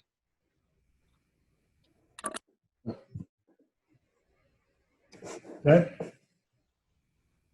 Pat. I'll have to, pretty much mirror what Paul said. There was some like minor, imperfections, I guess you could call them, that some of the cross sections didn't match, in terms of with the plan. But I looked at the map like overall, in general. And I thought it was extremely well executed. It gave a lot of really good information about this underwater cave. I mean, this whole thing is friggin' underwater, which is like amazing that you got a map with such great detail on it. The cross sections, if you look at some of these things up close, they're beautiful. I mean, they're really nicely done. There's nice detail on them. You know, speleothems are shown great. The entrances are really nice. I like the shading of the water. I mean, that just tells you so much. The obstacles in the cave, you know, as a cave diver, of course, you know, you want to know those things. I liked where it showed the halicline. You know, there was just a lot of really good information on this map that I think that you could probably use it to navigate in the cave, which you can't always do that with cave maps. And so I thought this was extremely, extremely well done. And I don't really, you know, I'm not even going to get into nitpicking because I don't think it's even worth talking about. I think everything else is absolutely stellar. Right. If I can comment on a couple of I things. think it needed a profile. And of course, you know me, to me, like profiles are like, you know, really important. But, you know, for this map, the cross sections I thought did enough to tell you about everything that you needed to know about this cave vertically. Okay. If I can put in a couple of comments. One of the best things about it is the use of the paper. You've sized it to the entire cave, and that's nice and efficient and looks good. So it comes out very balanced. My biggest issue is with the title. And I had talked to Dave a little bit about this, though I'm not sure. There might be, maybe we didn't get past I didn't get past the language difference. But it is not a map. It says it's a map of a Taj Mahal cave system, but it's actually a section of the Taj Mahal cave system. And that should be very bold and included in the map.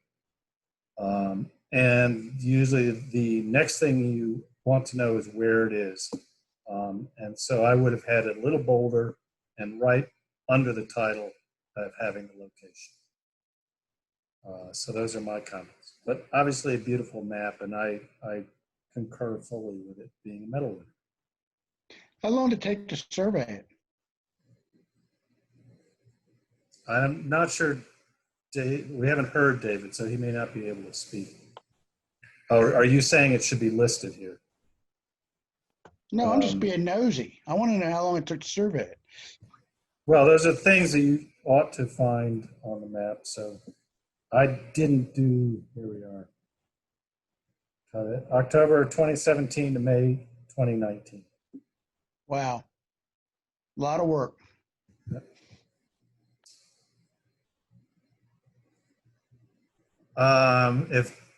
If Dave wants to chat any questions, this would be the time. Oh, there's Dave. At least we got a picture. Nice work, Dave. But I'm not hearing you, unfortunately. We got a sound problem. Do you listen me? Oh, now I hear you. That worked just now. You're good. Any questions? Not work? Do you have any questions?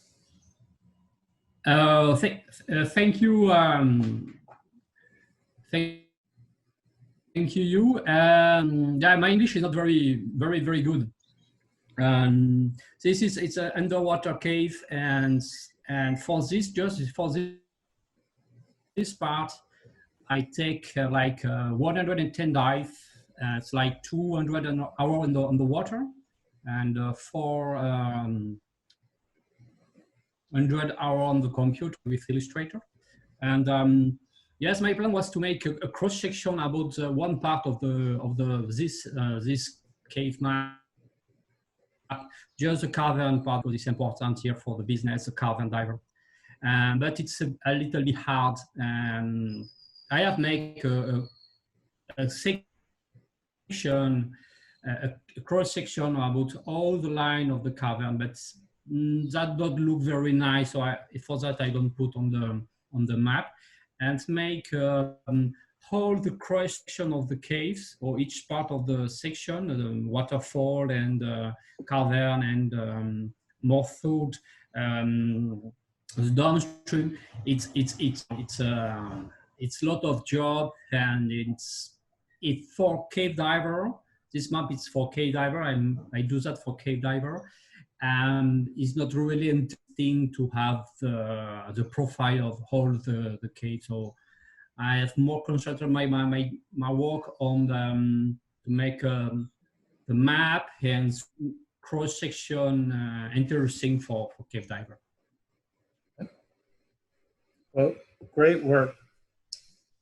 Matt, do you have any questions? Thank you. Okay. Nope, this has all been very helpful. Thanks. Okay, good. Then, let's see, Nathan. Do we have Nathan about?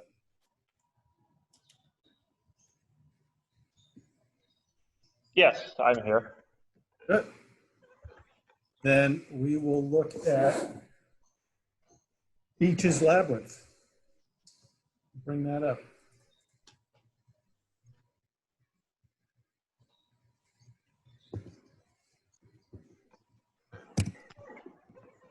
And how about Pat goes first?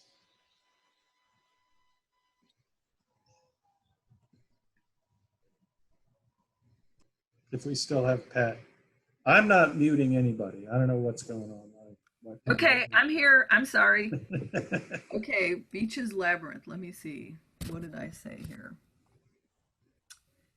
Okay, so a couple of, comments that I made is that a profile or partial profiles would be kind of helpful. I know that this is mostly a horizontal cave, but I think that, people should not think that just because you don't need rope in the cave that you shouldn't have profiles. And I don't know if that's what, Nathan thought, but I think that they would be, especially in areas that maybe you have a little bit of complexity, sometimes having a profile will help clarify that. There's lots of cross sections. That's really cool. Some of them don't match the size of the plan. Not a huge deal, although, maybe it is, but sure it is. The detail on some of the cross sections doesn't match the detail in the plan. Okay. Also, there needs to be like a view direction on your leader lines. Which way are you viewing it from? Yeah. Let's see, what else do I have here? You had some pools or a pool on the map, but it wasn't shown in the legend. Popcorn, you show popcorn, and I'm just giving, this is my personal opinion on things like popcorn, that they're so small that even trying to show them with the symbol, sometimes it's like, almost to me, like pointless. Whereas I could just put a note there, popcorn in this area. Because the symbols are really, really hard to see when you have such a small feature. Let's see, what else? You could make your entrances a little bit more prominent, which means maybe increase the font size or make them darker so that so it's obvious where the entrances are, so we don't have to really look so hard. The balance in the layout of the cave, I thought it was really well done. Everything is nicely balanced. There's a little bit of white space, toward the lower right part. And, maybe if you would have brought the legend in there a little closer, you could have gotten rid of that. And the map would have, having a border around the map would have just tightened everything up. I know it's like hard to believe that a border would make a difference, but a border makes a really big difference. So that's basically all I have to say about that map. Paul? And Paul? I just had to click like 3 buttons to unmute. Sure. Echo a lot of what Pat said, but there are a couple of the symbols that are missing from the legend. Kind of the biggest one is the significance of the colored floors. Pretty much you've got the blue, which normally looks like water, but there's other floor detail there, but then everything else is colored exactly the same. So whether it's flowstone or mud or breakdown, it's all that kind of neutral brown color. The other thing was kind of just in the visual hierarchy, the like change in ceiling height symbols and ledges and stuff are actually the same weight as the floor detail, and it should probably be a little heavier than the floor detail. Generally, we have a hierarchy of line weights to kind of make different things stand out a little bit better. And there were some areas of the floor that had no detail, and I couldn't tell if it was missing or if it was meant to imply that there was a bedrock floor. And of course, if it's bedrock, then we actually have a symbol for bedrock. And I couldn't see many places like that. I'm out of control right now. But like this? Yeah, there were a bunch of places like that, and my guess was that it was meant to imply bedrock, but I don't like guessing on maps. And let me see if there was anything else. I actually thought that for an apprentice level, this is a very nice map, good solid work, and glad that you entered, and you just take the comments that the judges have, with a grain of salt. We're kind of nitpicky about everyone, but definitely keep making maps. Sure. Except about the border. Don't blow that off. It really needs a border. There's a lot of technical reasons to have a border. Besides defining the meaning of your north arrow and your scale, and technically saying where it applies. Just for if it's included in publications, that knowing you're printing, so stripping it into a publication, there's just a lot of utility, as well as the visual, the aesthetic part of having a border. I do like the tone in that your columns are very obvious. And it's nice to have very obvious columns.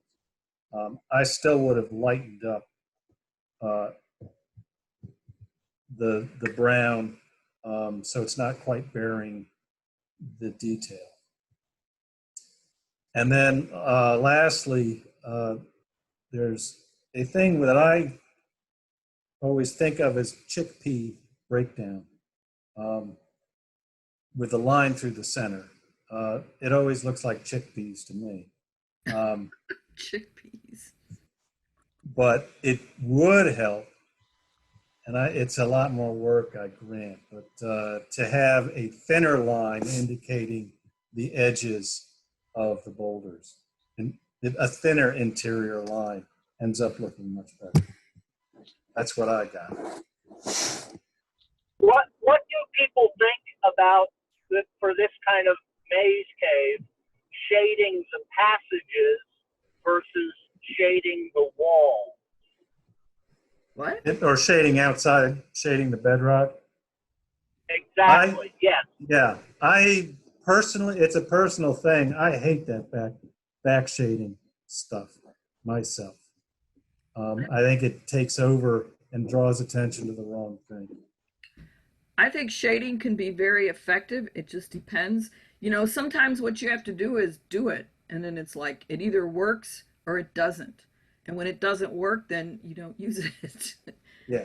But it really is dependent on how subtle you make your background. It has to be very subtle. Otherwise, it will be detracting. Yeah. Generally, there's a trend towards color coding floor material, which is often very effective. But if you have offsets, then you got to deal with them differently. But I'm okay with dashed lines for offsets or phantom lines. Anyways. But Nathan, do you have any questions? Not really. I mean, I just kind of picked up cartography because I was sitting on a bunch of sketches with no one to do them, and just been picking pieces from other people's maps and trying to figure it out. So it's good to actually get some official feedback from a bunch of people. Well, keep doing it because you are needed, and everyone will love you. So. Oh, and yeah, I guess it would. Yeah, the thing with the floor coloring is like I don't do that for every cave, but it's like the reason I do that is like usually that coloring is like I'm trying to represent as close just to what the actual bedrock or the floor color actually looks like in the cave. So that's mainly what it is. It's like that's the general color of what the floor actually looks like in the cave. But, okay. Well, definitely it would help to state that. Yeah. And you might also, maybe Paul already said this, but for your line widths, if you make your wall line widths, and I can't give you a number because it's all relative, but the line width of your detail should be less than the line width of your walls. And it sounds so nitpicky, but it really makes the map like pop if you do that. Yeah. So anyway. Yeah, there is like a slight difference there. I guess it's not that noticeable. Like I have a ratio system for all that, that I use across every map I do. But yeah, with that in mind, I'll try and tweak it a bit because initially my maps I was making all the lines like way too thick and I was narrowing them a bit. So yeah, and that's good to do. Well, another thing you can do is you can make your interior detail. You make it thinner, of course, obviously. But also sometimes if you make it some shade of gray, then that makes the walls pop out too. Ah, but you have to try that does make sense. Sometimes. Yeah, you'd have that option, but I wouldn't. It works. I wouldn't do that.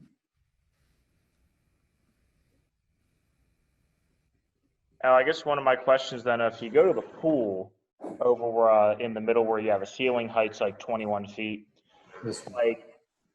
so I just tried to represent this like stuff that is underwater. I tried drawing it and then reducing the opacity to try and make it actually look like it's underwater. Is that like a common technique that any other cartographers use? Jason Richards does that. Jason Richards is a cave diver, but he also makes really great, not underwater caves.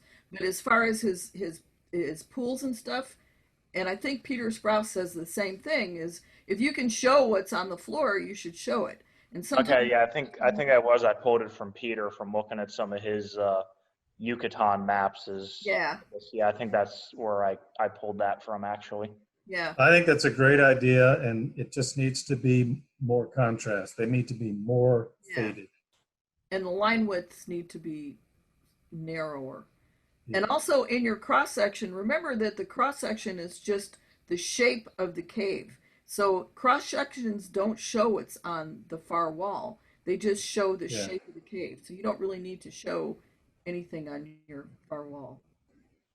Pretty much. Yeah. I mean, there's other ways to do it, but that's not it. Okay. I think in the case where there's a hole right there, I'd be tempted to do it, but yes. Or this is helpful. But I think he could have showed those in a different way, but yeah. Okay. But I keep in mind, Nathan, that there's no like golden rule on how to do everything, and all of us as judges have different opinions on things too. So take that with a ton of salt. Well, this is all very helpful, and I'm glad for all this. Good. We look forward to seeing more of your maps. Keep it up. I need to go survey more caves and get more material to work for. Yeah. Okay. Nancy, with Pango Cave. Nancy's still here, right? Yes, I am still here. Hey, Nancy. Let's go get it. So we have to find our critiques here. Who's going to go first? You want Paul or? Paul. I want to do Paul. I don't think Paul's going to. Well, maybe he has, because it's his turn to go first. Since Dan skittered away. Yeah. Absolutely loved this map. It was, I mean, in our group, it was definitely in the top two. And all of us rated this one pretty high.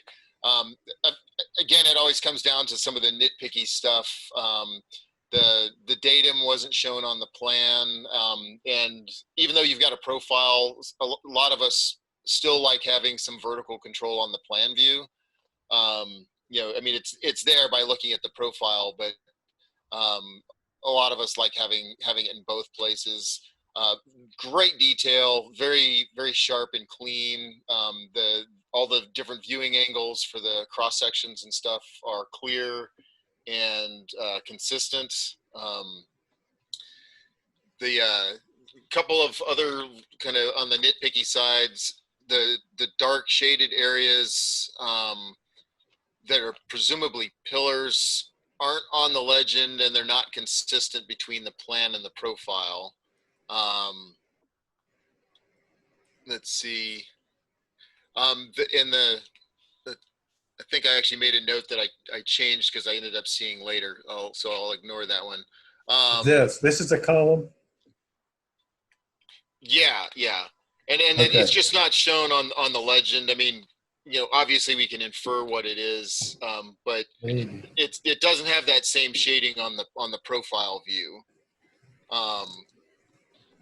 And again, you know, some of that just falls into cartographer's choice. You know, that you just decided not to do it that way on the profile.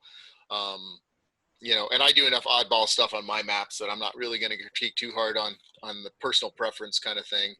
One other thing I really liked is that the map indicates which sections require swimming.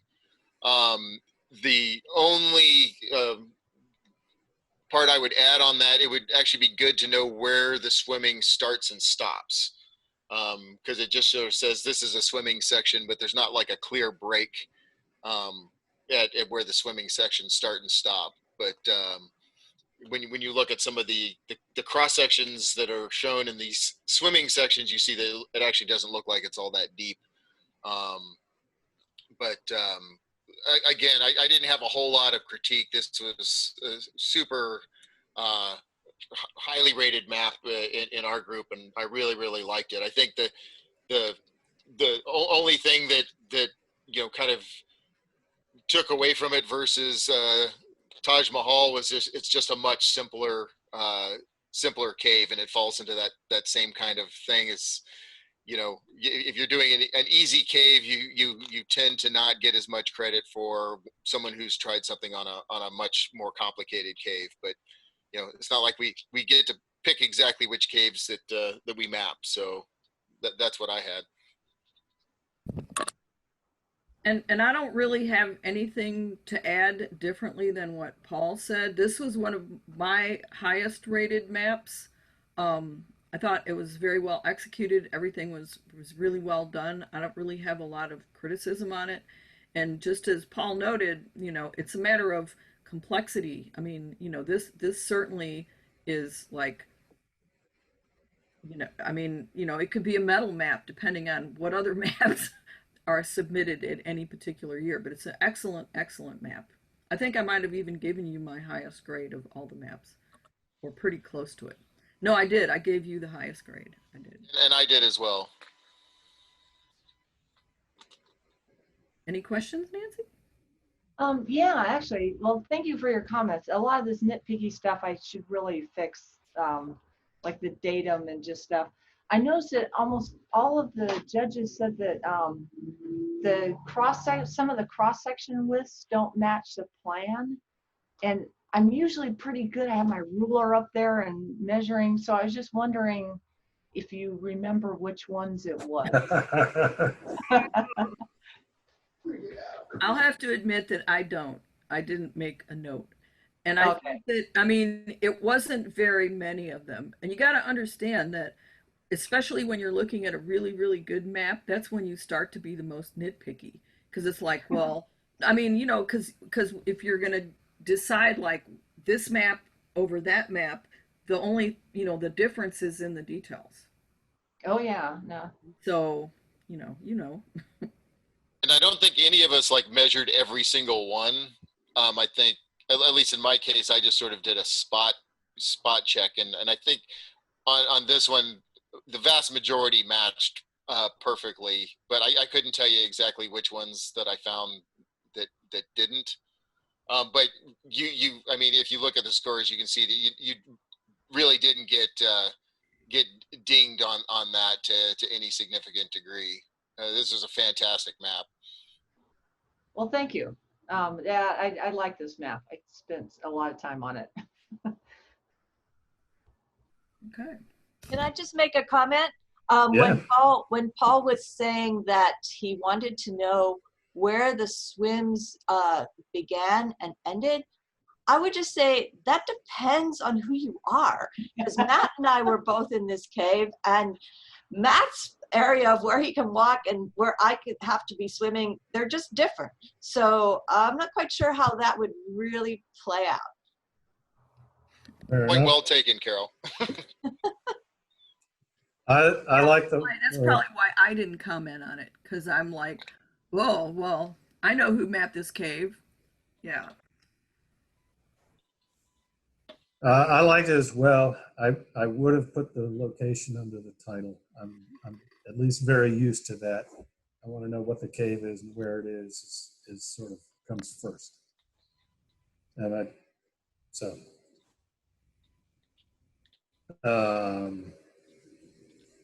you got your question? Any more questions, Nancy? I guess you did. No, thank you very much.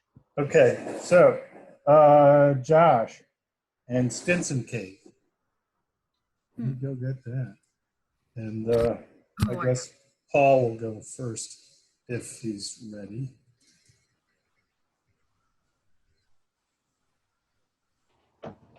Yeah, I'm just making sure I'm unmuted. The host keeps muting me. I think it's personal. There's something going on that's automatic that I am not doing. No, I am, because there's extra noise. So okay, thank you for. Mystery it's easy solved. to unmute, so that's okay. Yeah. We appreciate that service. We really just wanted to blame Dwight. This was a really nice map. It rated pretty highly. Couple of the critiques that I had is the fill inside the pillars is super dark. So it makes it a little bit stand out. Kind of draw your eye to the pillars a little bit too much. Some of the brush strokes for your ledges get kind of, the term I put on it was they get wonky on the tight turns. So you end up with like some weird crossing lines and touching lines. That's the big disadvantage of using brushes for those things, which is why I don't. Again, it was actually the same kind of comment I made on Pengo is even though you do have a profile, I still like to see elevation control on the plan map. And then I also noted it wasn't completely clear where the profiles line up with the plan. I finally figured out it was probably the shaded areas, but that would be good to have in your explanation, is that you're showing that the shaded areas are where your profiles are. There was a really good distribution of cross sections with a good consistent level of detail on it. Again, on as far as being dark, the flowstone on the cross sections and profiles is too dark for my taste.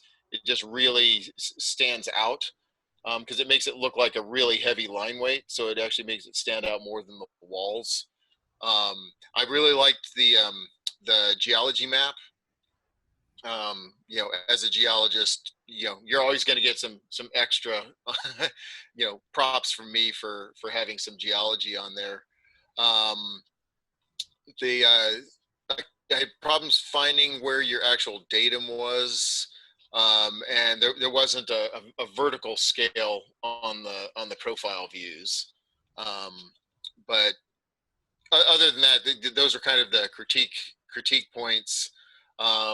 And then as far as geology, one thing that I like to see noted when people actually use the limestone symbol is telling me whether or not it's a sort of diagrammatic representation of limestone, or if you were actually trying to portray the bedding. I mean, it's really obvious on John Dunham's maps, because nobody does geology on their maps like he does, and it's phenomenal.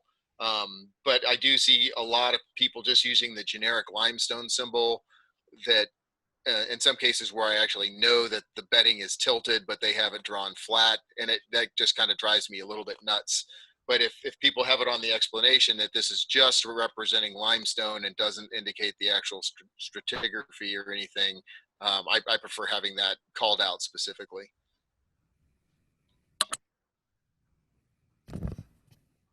You done? Yeah. Okay. Okay. Take it, Pat. All right, so let's see. I'm going through my little nitpicky stuff, which I'm not going to go into the ultra, or maybe I will. Some of the symbols on in the cave were not in the legend, and so if you're going to put it in the cave, you should put it in the legend, and vice versa. And of course, maybe this is a hydrology obsession, but when you show water in the cave, sometimes you show where it's coming from and sometimes you don't. And actually that's kind of useful, even if you don't know exactly where the water came from. At least it's like it came in from this direction and then it went out there, kind of thing. So if you're going to put water symbols in there, it's like where did it come from? The geology was nice, except that your geology was not generic geology, because if that was your intent, you called something the Big Sandy Sandstone and the Paint Creek Limestone. Well, I think what you really mean is the Big Clifty Sandstone. And I think I made a comment about it. In other words, if you're going to show geology, show the names correctly. If you want to just say it generally, then don't put a name on it, because otherwise you're going to get me to look at it and go, there's no such thing as a Big Sandy Sandstone. Okay, so, but that's just a nitpicky thing. What else? A lot of what Paul said, I'm not going to repeat those. Just as he doesn't like the really thick weight on the columns and on your speleothems. I know that's a Missouri thing, because I've seen plenty of Missouri maps. But I think it's a little bit detracting. But then again, keep in mind that it's your map, it's your personal preference, whatever you want to put on it. You're not doing it to please us, but since we're the judges, we're showing you our preference as well. That's all I have to say. So you guys would put like a charcoal gray, or you have to experiment with it and see, because it's hard for me to say use this specific color. What you want to do is change one of them and see. It's like, does that make it subtle? But some kind of a gray tone, then it wouldn't, and it doesn't even have to be a lot. Sometimes just toning it down a little bit makes a big difference. Awesome. Yeah. My personal preference is for line instead of tone, but it's a personal thing. Yeah, it's a personal thing. Don't take it personally, Josh. It's all personal. Oh yeah, no, yeah, it's all personal. I'm a weird caver anyway, being a Kentucky caver, but all my cartography comes from Missouri, basically. So I understand. I would have much preferred having the cross sections lined up with their source. I think that would have made it much easier to read, and probably would have filled the sheet better. It's burning a lot of paper to have all this on the left as extra. I do like the keys, having the keys to show where the extended profiles are, but as a little labeling would help. That's what I got. Cool. Thank you, guys. Okay. Bert. I saw Bert a little while ago, so I assume he's still about. He was Unless- driving, or he He was. was driving. I hope he wasn't driving. I hope he was riding instead of driving. Yeah. If he's driving, he's in Britain because he's on the wrong side of the car. I'm the passenger here. Okay. Where's Sarah? There it is.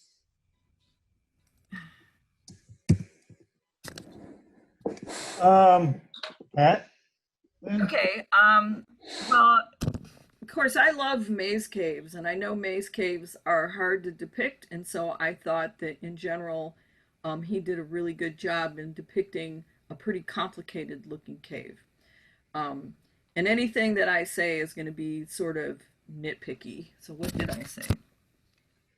You have a lot of vertical control on the plan. That's really good. Some people tend to like say it's a horizontal cave. I don't need to do that, but you didn't say that. So you put a lot of detail in there, or vertical control in there. At first I was like, how many entrances does this thing have?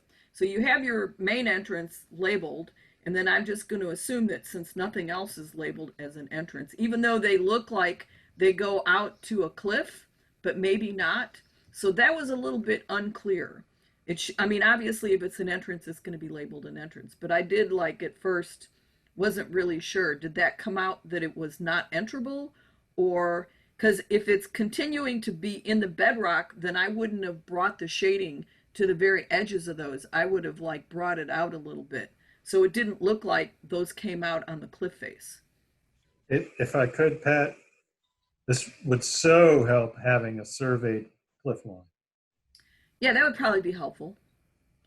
And then it'd be Totally a clear. snap. You'd know that that's the entrance. Right. I thought the visual hierarchy and the balance of the layout of the map was good. Like I said, this is, you know, a difficult map to, or a difficult cave to try to portray, is what I thought. That's really all I had to say. I rated it pretty high. Pablo. Yeah, I had, you know, some of the same comments. I thought the gray was a little dark, and in the legend, it suggested that the gray was meant to equate to the entrance contour level, which would mean that every single pillar in the cave is at that level. It just wasn't quite clear whether it was the gray only on the outside of the cave was meant to be the entrance contour, or everything that is gray was the entrance contour. On the vertical scale, it would have been kind of nice to just have an actual kind of bar vertical scale rather than using the plan view type elevation symbols of above and below datum. And then I just made a note is you could actually show the geology on the section rather than using that B and V symbol. You know, if you actually just drew the contact in there, that would actually make it a lot more clear.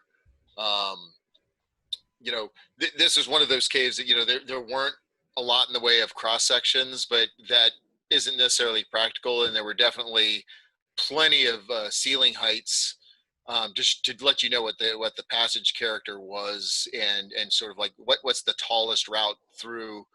So I thought that was pretty well done, and it is just sort of one of those examples of a cave where the ceiling heights are actually much more useful than cross sections would be. Though, you know, I still wouldn't mind seeing a few cross sections just to see what the character is like. You know, are these tall, narrow type passages, or are they, you know, blocky type maze passages? And the only other nitpicky one I had was just the type of profile isn't indicated. You know, it's sort of like a one long cross section rather than a true profile, because obviously you're not showing all of the passages off to either side. That's exactly what it is. That's exactly what it is. One big cross section. That's how I read it, as a cross section. Yeah. And you know, again, you know, this is one of those caves that a true profile showing everything would just be, well, one, it would be impossible and pointless. So I rated this one pretty high. I really liked it. I also have an affinity for maze caves, and I really like the work that you did.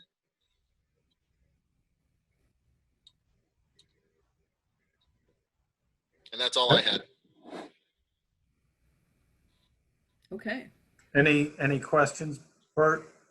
Or I could actually, I'll just, a few things. I do think you're a spendthrift with paper, and could make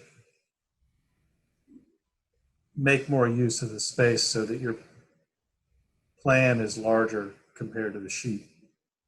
But it still looks good, so I'll give it that. Yeah, good job.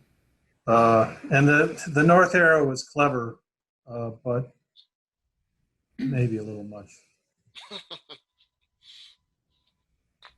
Any questions? Well, I have the same question as I did on the Beaches Labyrinth, which is, do you think it would look better with the passages shaded and the solid bedrock being white, or the way it is here, where the solid bedrock is shaded and the passages are white in the plan view? I think you have to experiment with that because it's hard to say one or the other. Basically, you just try it, and if it doesn't work, then you do the other. Yeah, and the danger you run into is if you do too much shading inside the passages and leave the outside white, you do run into the danger of obscuring your floor detail.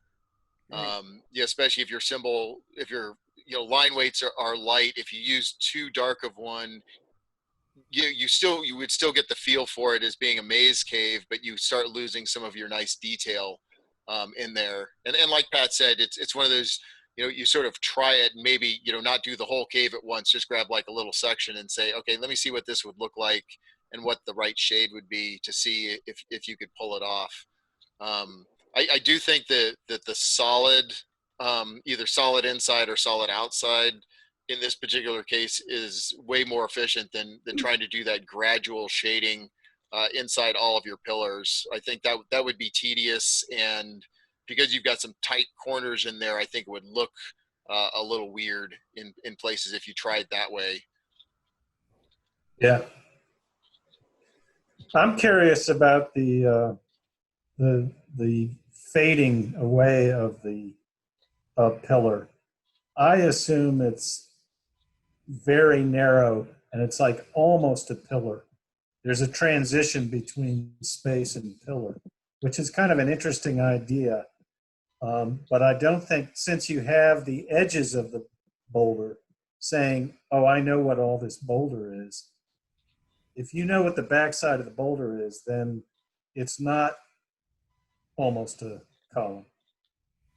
I assumed it was an error, but I just ignored it. Oh, okay. No, I think he was trying to say something here, but maybe not. Where are you referring to, Dwight? You can't see it. Let's see. There's one that if you go in the entrance and follow the larger passage to the right and then pick up, and now you're on your cross section. And then there's a left that goes to a 0.3 ceiling. That's on top of some long boulders. And if that's not enough to give it to you, we'll have to talk some other time. Yeah, but the one I was looking at was in a different place, but still the same. Yeah, I thought this would be easier to describe where. Is there any, there's no name, if you named more of these things, it would make this kind of conversation easier. Slab. Yeah, breakdown slab. That's in a couple of pieces. Okay. There's a dash line unsurveyed connection, like you got a smoke connection or a light connection over some breakdown slab. It's where your 0.3 ceiling height is. What's that? It's where your 0.3 ceiling height is. Yeah. That's a damn nice map. You do need, I don't know how you get on there, but you do need some cave names. Yeah, getting place names would help this a lot for just this reason. Because then it helps communicate locations. Yeah, that way you know where you are when you're lost. Thank you. Okay, anything else, Bert? Questions? No, thank you very much. Thank you, everybody. Okay. That brings us through the list that Josh gave. If anybody would like, we haven't done any of your maps, George. You're not on the list, are you? No, I'm not. I got left off. But I can summarize my maps. No. We'll pick one to do. Which one do you want? Well, wait. My three comments that were most important to me were some of the passage wall lines didn't match up well. Some of the cross sections didn't look like the passage, and some of the cross sections were at the wrong width. Okay, so George, it would really help, since we have an audience, to bring up a map. So if you could pick one, we could talk about it. Why don't you pick Dreen? It has the most wrong with it. Okay, fair enough. But again, those are the three comments that I most paid attention to. Sure. Okay, so let's have a critique. Right, I don't know. First of all, the black blob is bedrock pillar. And second thing is we got shut out of the cave halfway through the survey, so there is no lower level surveyed yet. Okay. So, well, when you're doing a play, no one comes on and says, "Well, the manager quit." And, you just do the play. What I did is the manager was. No, wait, George. Let's have the critiquers talk. Who are the judges on this? I think Paul and I think were judges on it. Yeah, that's a group 3. And I have Pat, take it. Oh, wait, I gotta find it again. Okay, okay. Completed critiques. Dreen, is that what we're looking at? Yep. Okay. All right, so basically, I say there's a lot of good cross sections. You didn't really need any offsets, so there was no penalty for that. Let's see. What did I ding you on? Oh, I guess I say entrances are easy to find, but not sure what's going on in section labeled upper level. According to vertical control, it's not that much higher than the rest of the cave. Or is it supposed to be relative to where the pits are? Like the lower level, that confused me. And I didn't know, we had no way of knowing why, you didn't say anything about the lower level. So it would have been good, to note that on your map. Map in progress is still good. No legend. Your breakdown symbols or your breakdown blocks, you didn't close a lot of your polygons, which is no big deal, but at the scale that people are going to look at it at, then like they should be able to see that it looks like you drew those like in a big hurry in a moving vehicle. That's what it looks like. So, if you want to, if you draw them in a lot more zoomed in, then people can't see those little imperfections. But you didn't, so they kind of like, to me, they kind of stood out, like they were a little bit glaring. Yeah, that's an important part. I am starting to draw them really fast. Yeah, well. That's no points for fast. Yeah, that's one of the key points I got to take from this critique. Paul, Paul's got stuff to say. Yeah, the one of the biggest was the lack of a legend. Oh, yeah. Or a reference to a standard symbol set. We're assuming that you picked one of the sets from your book, but don't know which one. Oh no, I'm using Quintana Roo's set now. I gave up on my book. I've gone completely Peter Sprouse. So we didn't know. Let's see. There's a couple of things that you'd already said that you kind of acknowledged. There's a lot of places where there's not a lot of floor detail. And then I did point out the same rock issue. And at first I thought maybe I was just zoomed in too far, but I double checked that I was at 100% and I could see the kind of free form Picasso breakdown, which might have been a stylistic choice. You were going abstract, but to my eye, it looked like you were just in a hurry. And then I was a little confused as to what the slope lines outside the cave were supposed to represent. Because without the context of other surface features other than the road, it wasn't really clear.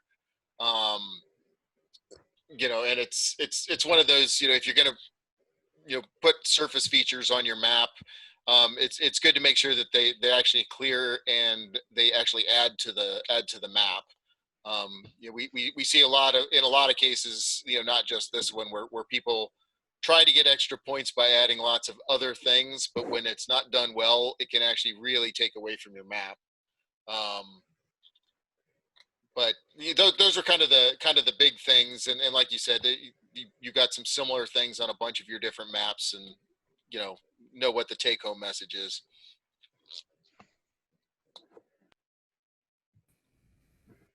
Okay. Any questions, George? You're muted.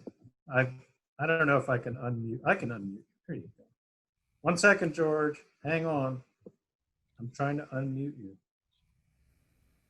I don't have the power. There it goes. George, you have to unmute. And No, Dwight, since you're not watching your chat box, there's 5 minutes left. Thank you. Okay. Oh dear. Keep that in mind, because we do have to cut this off. So even in mid Yep. we'll cut it off. Thanks. Bye. Well, good. We got through the list anyways. Any questions, George? No, there's as you said, there's 3 or 4 take-home points: the breakdown blocks, the passage walls, the cross sections. Those are the main. Is there anyone who wasn't on Josh's list who's here that would like to have their map reviewed? Then good. I think we scared them all off. Maybe. Then we did our job. Hey, thank you all very much. This was quite an experience doing it virtual, and it didn't go off the rails too much. So, Miss our pizza. Yeah, no pizza. Well, virtual pizza, I guess. And I've had way too much pizza since March, so maybe it's a good thing. Then thank you all. Let's sign off, and we'll see you at a real convention next year. Hopefully. All right. Thanks, everybody. Bye, everybody.